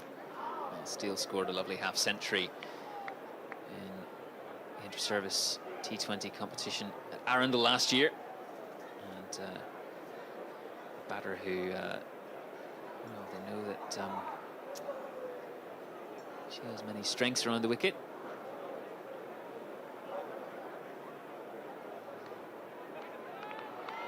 We'll just force through once more and beating the bat. It's her 5th match for UKAF, Emily, but yes, that 50 that she scored at Arundel last year was really very played superbly well in a difficult game.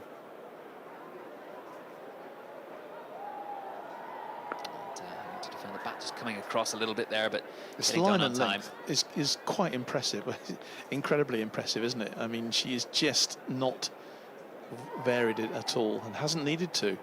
And the field know exactly what she's going to do. Nagging is the word to use. Irritating if you're a UKAF. Oh, and that's, well, the appeal for LBW, and it's gone That's given. straight up the finger. That's gone. That's fairly plumb. And another one for Nur Talib. Fantastic bowling, keeping that pressure on, wicket to wicket, and it's paying dividends.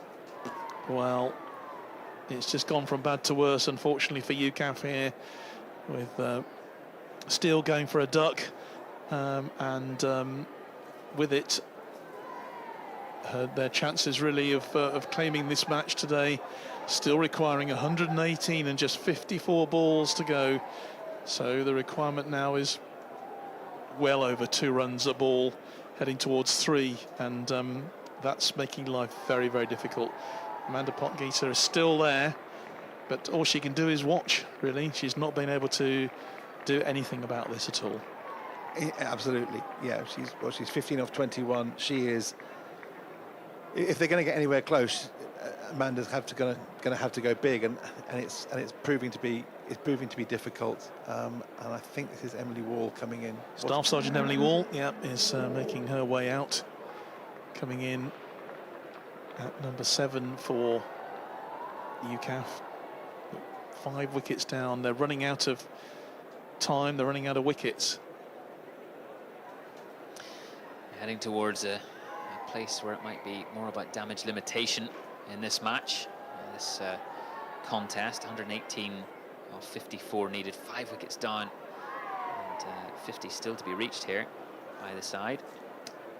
And Potgieter, well, there's even more on her shoulders now. Well, if she's going to do anything, she needs to be backed up well here by Emily.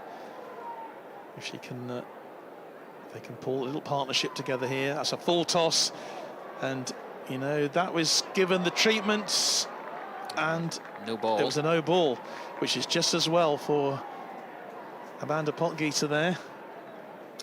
Going for the hook for the full toss. It was a no ball. Very well claimed out on the square leg, wasn't it? Yeah, just curling over the shoulder there of Sweet. And, well, that's fortuitous, as you say, for Amanda Potgieter. Lives to fight another ball. The 50 is now up for UKAF. Again, that's a big full toss. And that is going to go for 4. They're not going to stop that. And that is exactly what is required now. Some offline bowling. Potgieter looking at the umpire just to see about a potential no ball call there. That was fairly high when it arrived. Almost a beamer, wasn't it? Batter.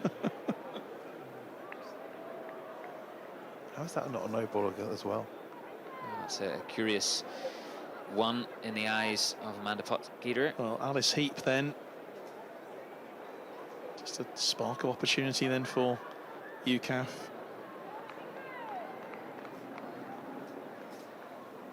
she really needs to tee off here, Amanda Potgieter, if UKAF are to get anywhere close to what has been described as an imposing total. Becoming almost an impossible total, isn't it? He began and trying to whip that away. Good wrists there from Amanda Potgieter, and trickling That's out going to towards go the all the boundary. way. They won't stop that. Yeah, and over the rope this time. Another 4 from Amanda Potgieter. Needs plenty more of the same. The most fascinating thing about it is that 3 fours in the innings so far, or 4? 3. This is and 2 have come in this this over. Yeah, and they've all been to the long side. Yeah. We were having that discussion earlier, actually, about the long boundary, and MCC made much use of the long boundary too in their innings. Ball coming on the bounce to Talib. And, going for the direct hit, but just a single to Potgieter, keeping the strike. We're looking to keep the strike for the next over. Emily Wall taking guard. Just 2 deliveries left in this, the 12th over. Heap past the stumps. Wall looking for a little late cut. Doesn't get her anywhere. However, no run. Another dot from Heap. And she'll know that she'll want to keep Potgieter on strike here. 38th match for UKAF today for Emily. What a superstar that she is for Army and for UKAF cricket. Doesn't always bat, doesn't always bowl, but always keen.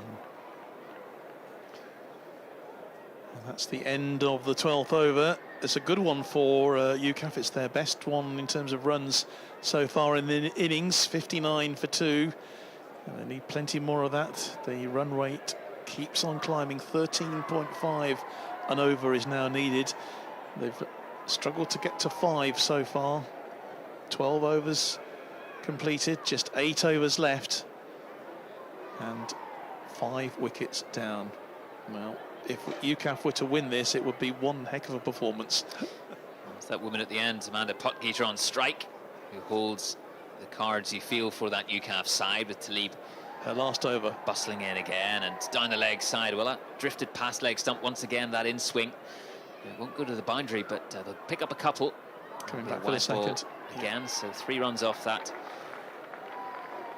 delivery.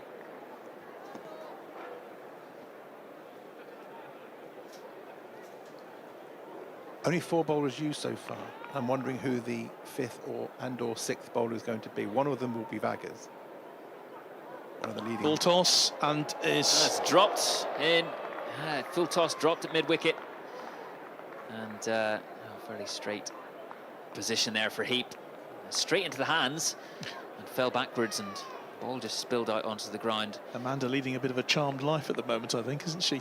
She's got to go for it, and I guess she really has. With those big shots come some luck, or come some opportunities at least. That one goes begging for MCC.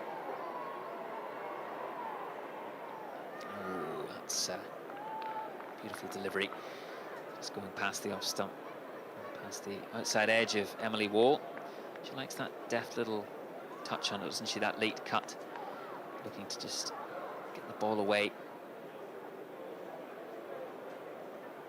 A tricky shot to play, I guess, at times against in swinging deliveries.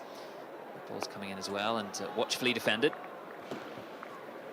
She's like a machine, isn't she? You know, she is a bowling machine. Is Noor Talib.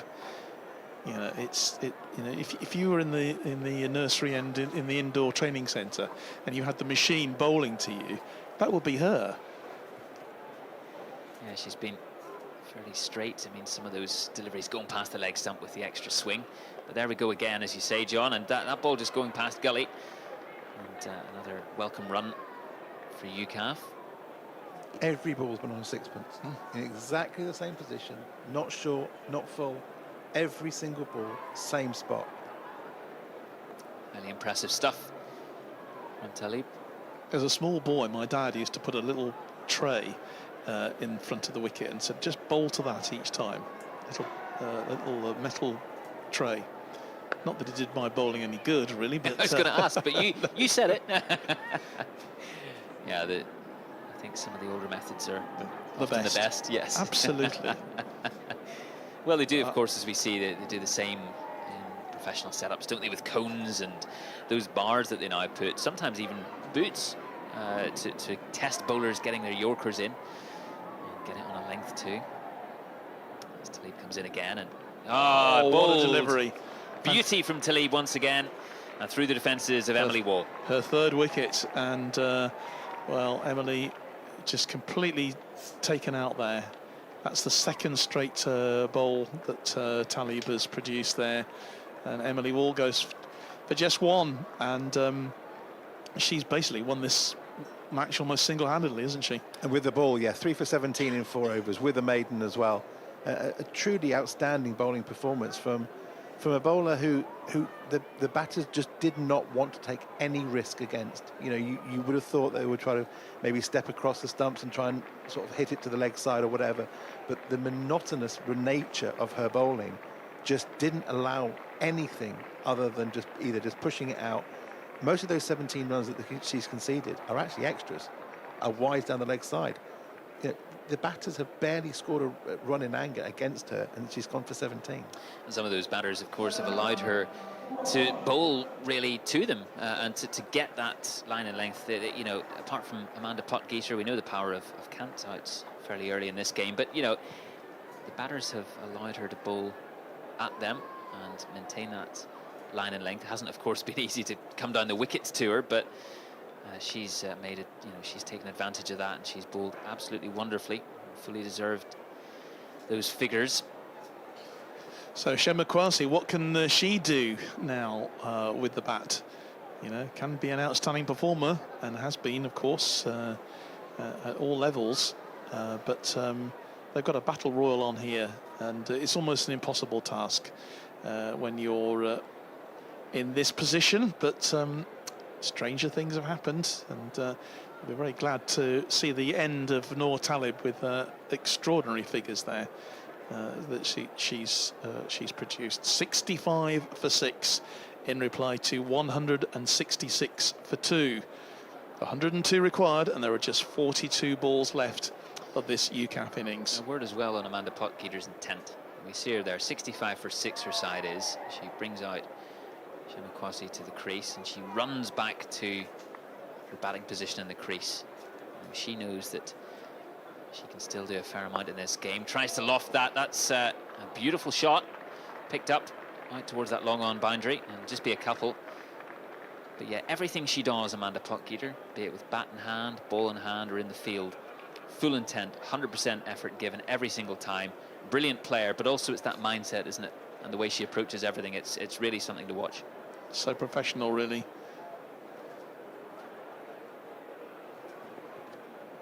It's flicked off the pads there, heap a little too straight.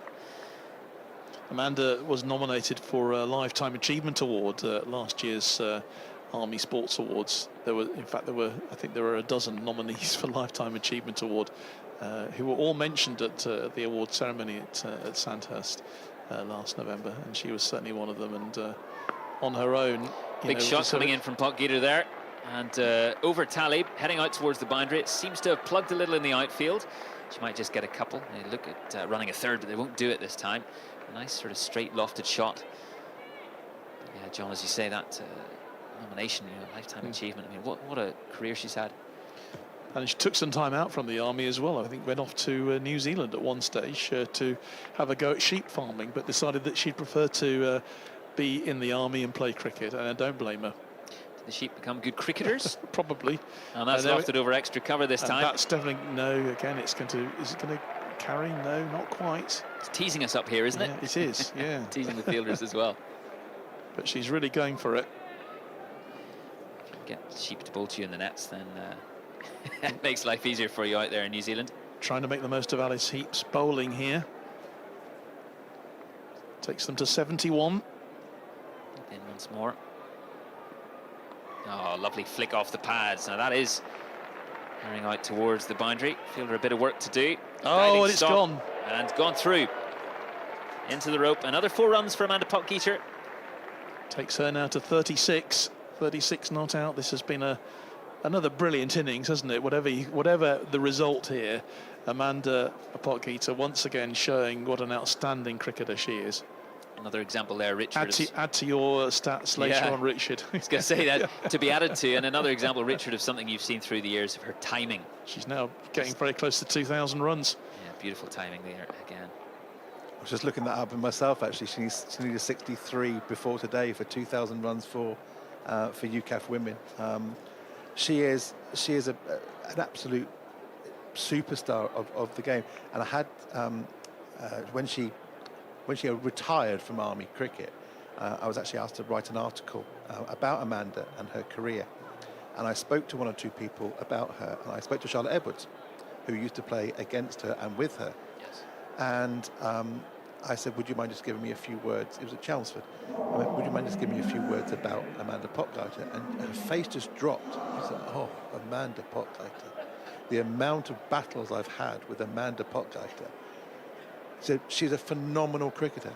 And if it wasn't for her Army commitments and her requirements in the Army, she could have gone all the way. She was that good a cricketer that she was on the cusp of international selection, but for her Army, and that's completely understandable. But of course, if she'd be coming into maybe her career now, then she would have had the opportunity to do that as a member of the British Army because of the elite support now that all military sports are given by the Navy, by the Army and the RAF, which just shows how far we've come, that our top sportsmen and women, no matter what the sport, can go on to achieve what they really want to achieve, but still keep that service commitment at the back. And it's such a shame in a way for Amanda that maybe she didn't start her career 10-15 years later. Absolutely, and just look at the numbers. I could get her inter-services numbers up, but she looks at Don Bradman's test average of 99.94 and scoffs because her inter-services average is about 205, which is just ridiculous. How but she's that mindset. It doesn't matter who she's playing against. She wants to win every single game of cricket she plays. She wants to win. And it doesn't matter, I was talking to Mel this morning at breakfast. She said, about Beanie. She said she wants to go out. Doesn't matter who she's playing, inter-services, whatever. She wants to be the player of the tournament every single year because that's her professional mindset. Yeah, winner's mentality there as Finty Trussler's into the attack and the ball coming off the top edge of Shema Kwasi's bat and gets her off the mark, which is good. Yeah, and just incredible and inspirational for the players around her. For those, you mentioned Charlotte Edwards there, and some of the newcomers, I guess the other end of the sort of the experience spectrum coming into this side. What a luxury to have her pick her brain on these things. And lovely flick again off the legs, but that's straight to the fielder on the boundary. Just a single. I think that's the first time that a ball's actually gone on the leg side onto the short side in front of square. And they finally put a fielder there, which is slightly annoying because it hasn't gone there all day. So, but they're there now, and you think, could it have happened a lot sooner? Maybe the wicket to the left-hander. Right. And that is another wide. Right down that leg side again. And I think this can cause problems for a bowler in this kind of cricket because obviously if you've got a left-hander and a right-hander, suddenly you're having to move from one going down the leg side, down the offside. And she's now been caught out a couple of times now, has Finty Trussler. Another thing, of course, for bowlers to adjust to, and plenty of these bowlers have been around for some time. But certainly, even when you've played a number of times at Lords, it's just adjusting to that slope when you're coming through the crease, especially when you've been playing at outgrounds or other places in the country in the weeks leading up to it. So 80 for 6 is the score. Trussler in again. Oh, and that's a full toss, and that's a no ball. Called by the umpire. That was fairly high.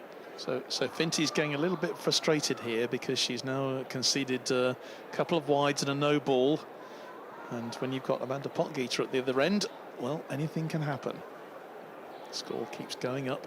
It'd be lovely if they can get to the century in the next couple of overs.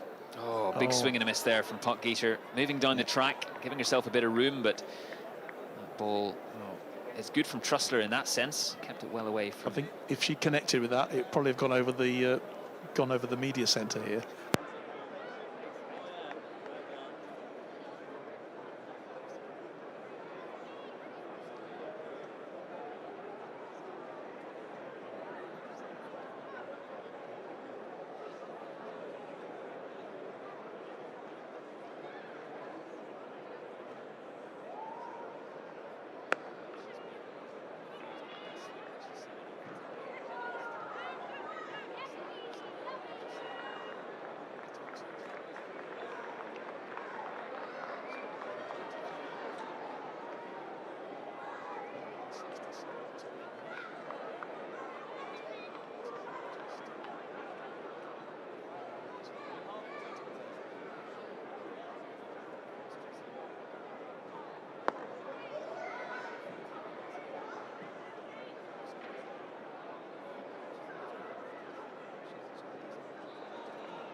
She said that she's going to be the last of the bowlers for the MCC.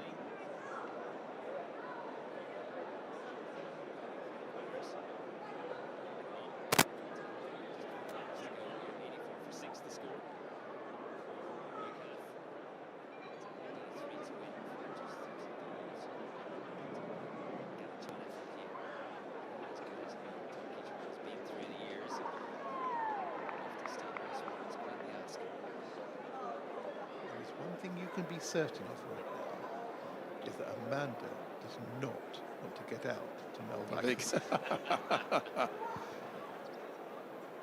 We've got bragging rights, as always, to consider. And another thing to be certain of is that Amanda will be thinking to herself, I can do this, and give me a number of balls that I want to face, and I'm going to go for this, as she always does. 41 off 40. Just needs 9 for her half-century. She'll probably have that in her mind, although the team game is far more important, of course. But what can Kwasai do? Going round the wicket now. Vaggers. Well, to the left-hander. And that ball's just chipped up in the air. They just take the single.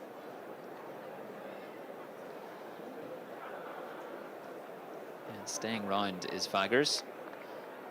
Once again, trying to cramp Potgieter for. Oh, she's gone back over the wicket. Trying to. It looked like trying to cramp them for a bit of room. Not allow her to open her arms towards that short boundary. Shot. Yeah, lovely out towards the fielder there on the ropes. Just the single. It's almost academic now, but the required rate 17.8 per over, and it'll be great to see Amanda Potgieter get to a half-century, and for UKAF to get over the 100. Be no consolation to them, but you've got to have things to go for. Brightening up here as well at Lord's. I think the sun is kind of threatening to come out, isn't it? Milky sunshine at the moment, John.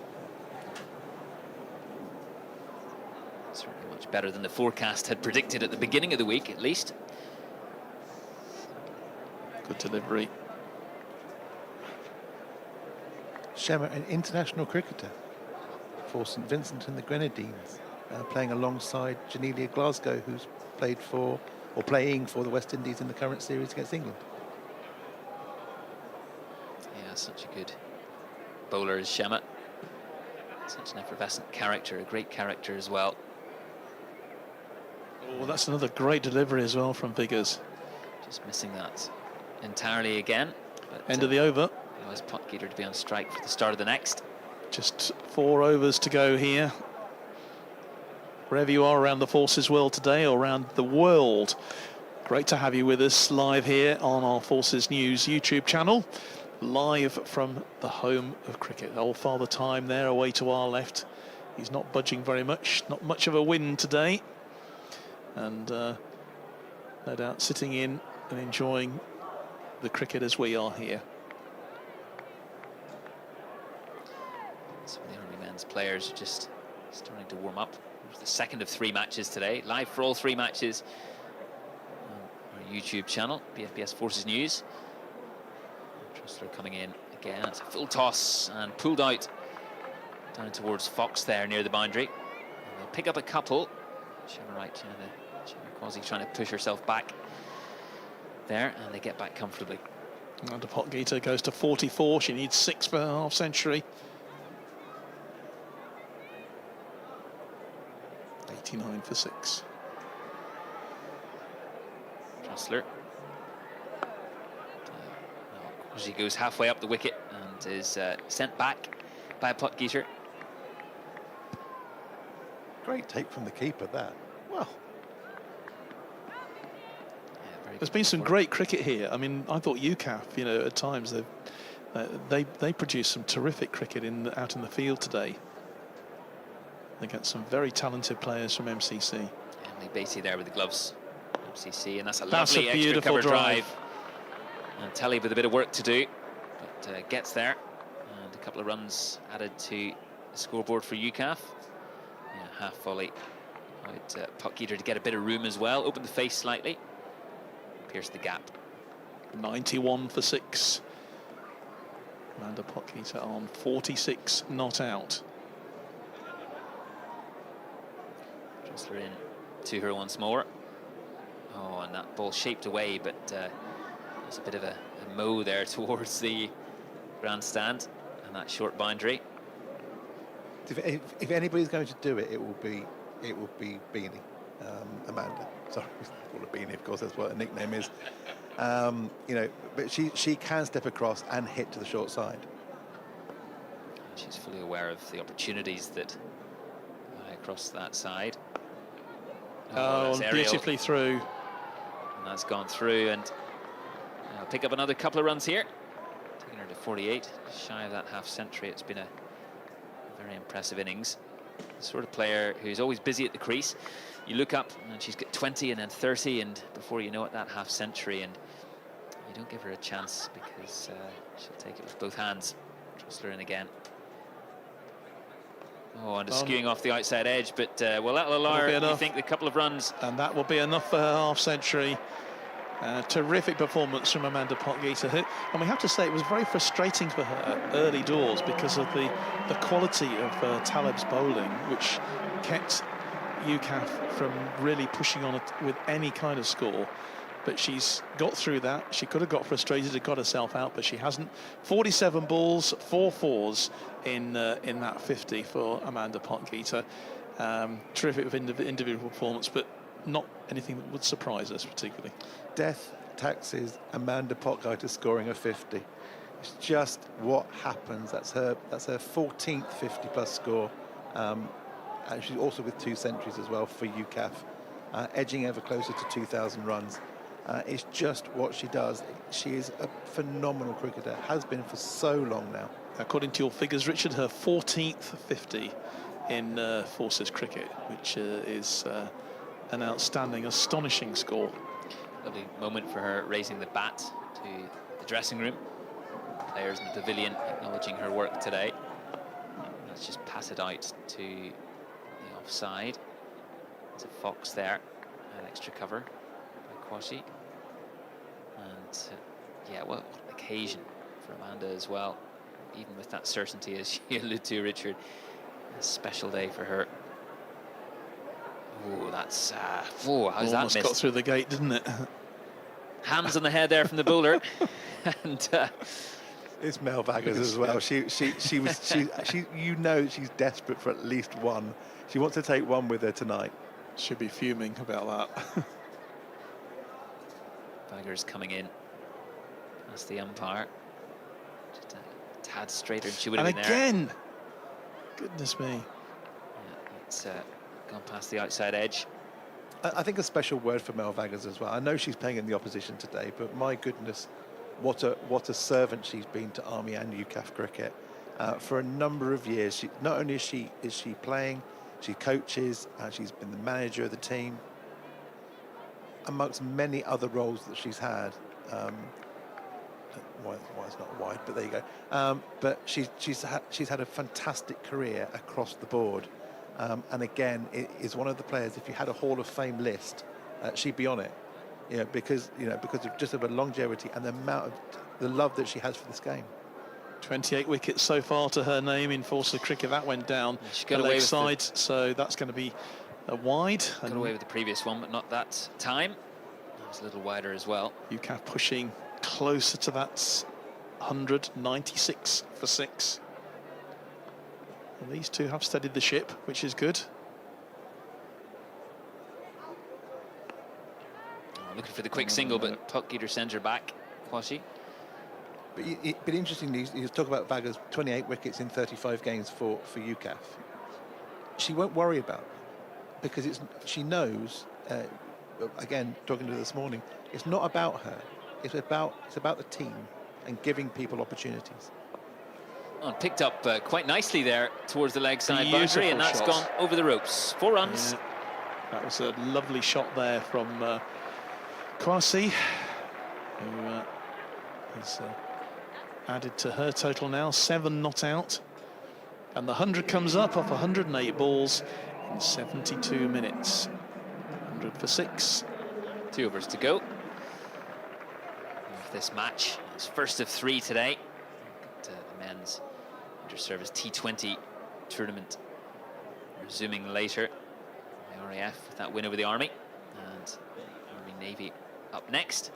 And Navy taking on the Royal Air Force in the final match. Navy, of course, defending champions, and wanting to be crowned once more here at Lord's. Images of Ben Johnson last year hoisting the trophy down the far end of the pavilion, and yeah, a very special day it was. A day affected by rain. Thankfully today, so far, we've been fortunate. It's dry, very light cloud, so we're trying to poke through it at times. As Fox comes in, 19th over, her final. And bowled Potgieter, and she's gone. Her innings comes to an end. It's been enterprising, been full of lovely shots, full of power as well, finesse too. But that time, just a bit of a swish across the line from Potgieter. She knows there's a lot of pressure now for her to score, and well, it told. Well, it's been a fantastic innings, and it was a bit of acknowledged there from Mel Vaggers as she was leaving the field there, that mutual respect. But Amanda will be very unhappy to be out. 48 balls, 4 fours in that 50. Fantastic, outstanding performance for UKAF. And, you've got your figures there, Richard. Nice, nice and symmetrical at the moment. 100 for 7 with Amanda Potgieter on 50. Well, the game has gone now, obviously, for UKAF, but they've put up a really good fight over these last 7 or 8 overs, haven't they? They've made a real fight of it. They really have, and Amanda's obviously led that. But if they were going to get close, the players like Georgie Cant and Molly Rebanks needed to have scored more than 13 and 11. The other batters have all got out cheaply, which, it happens in cricket. But your 3 main players in this side are Georgie Cant, Beanie, and Molly Rebanks. And Beanie scored 50% of the runs. Even my simple maths can do that. 50 into 100. Nice run numbers, of course. Exactly. But the other 2, have scored 25% of runs or 24% of the runs, and it's just not quite enough for a game when you're chasing 166. And it's a shame. But it's you can't take anything away from the NCC here, who have played a very good game of cricket. That partnership of 121 between Rutledge and Sweet. Yes, indeed, is more than they've scored in the previous 2 games in their innings. can't take that away. That's a fantastic knock from them too. Yeah, brilliant. Supporting each other in that partnership, and as you say, you've got to bat in partnerships, and MCC as well have certainly bowled in partnerships too. You know, the way that they've kept things tight. That was fairly wide there, but allowed to go. Yeah, by State, who's the new batter at the crease. Chloe, another RAF player, Corporal Chloe State. Through the gap this time, should be a couple. Fielder chasing after it quite hard. And the ball comes back. It's been, well, there's been plenty of quality on show today. Just not quite enough support for Pot Gator. Wonderful half-century here at the home of cricket. Something she'll never forget, of course. And the final moments of this game as Fox runs in, trying to move out round the corner and losing her footing as well, State there. Somewhat of a funny moment, but she's back on her feet.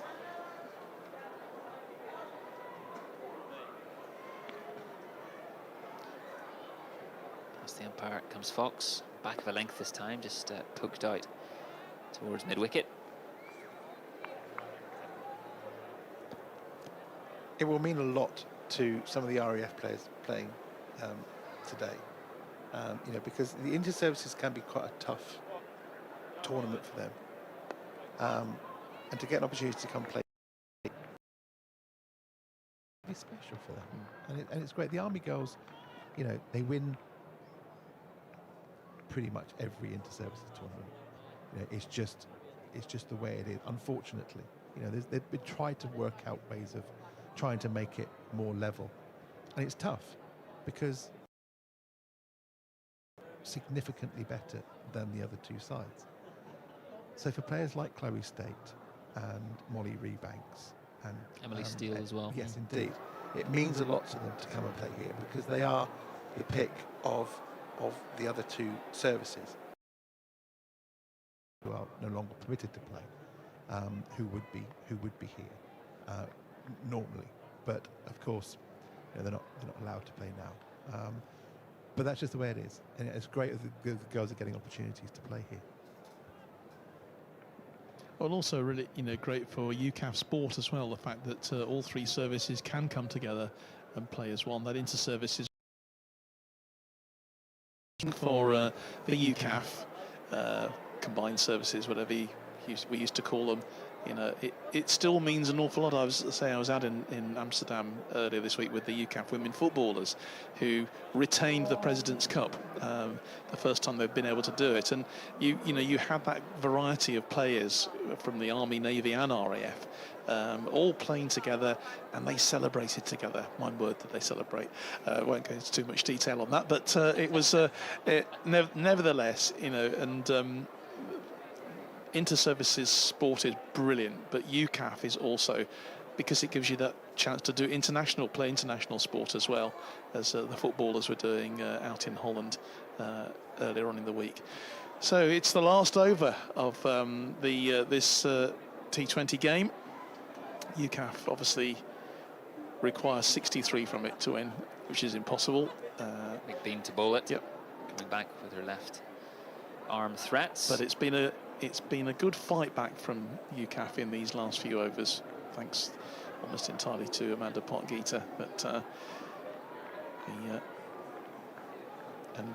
Mel Vaggers has got the last over, as you hinted that she probably would have, Richard.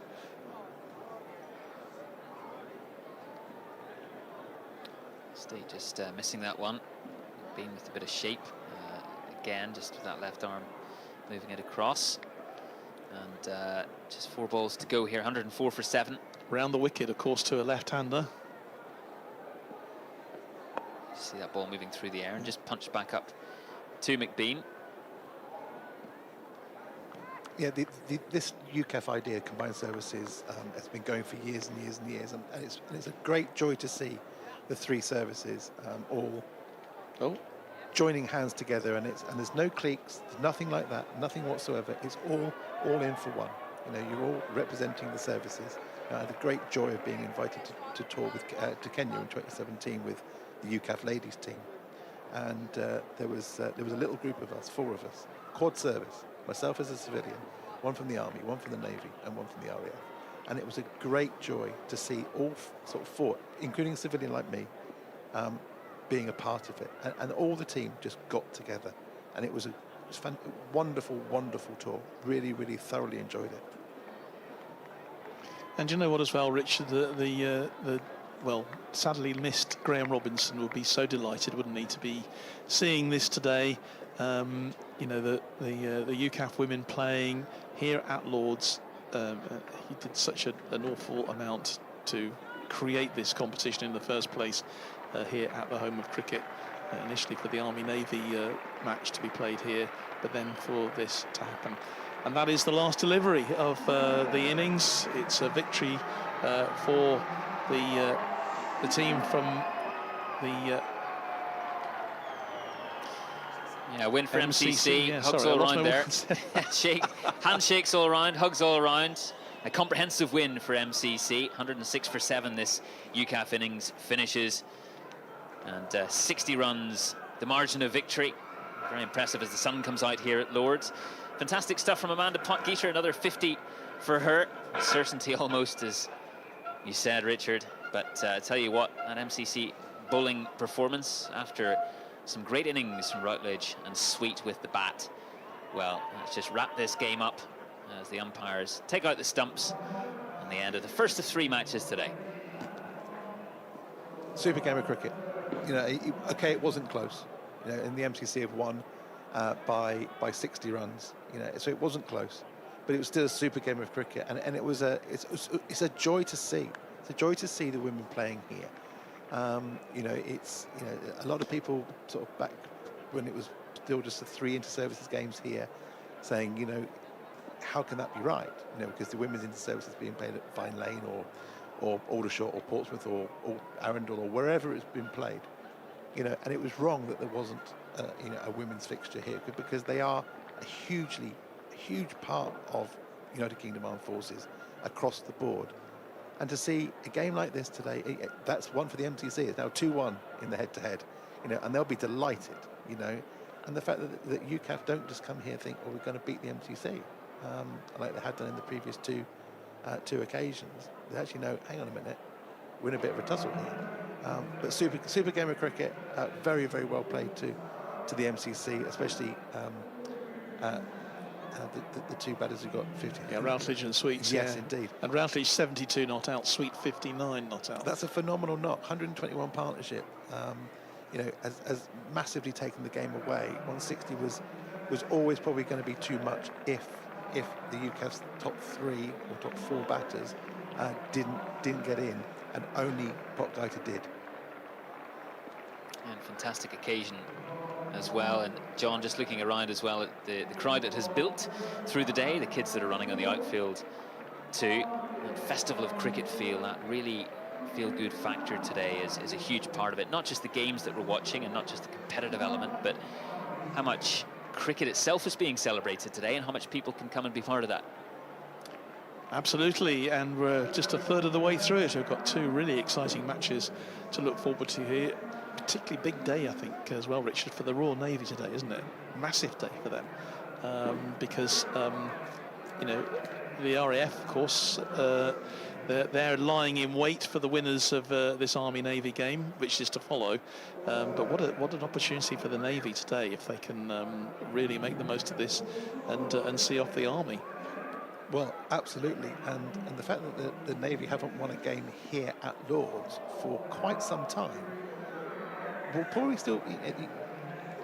Are they thinking about that? Is that something, you know? We put the stats together. Well, I put the stats together, you know, and you look to see when did the Navy last win a game here at Lord's? It was 15 years ago. Well, a huge amount to play for, as you say. Those records are incredible. But as we look ahead to the matches later, the second one of those, of course, Royal Navy up against the British Army, coming up very, very soon. Don't go anywhere. We'll be back very, very shortly indeed. And we look forward to 2 more bumper games here at Lord's.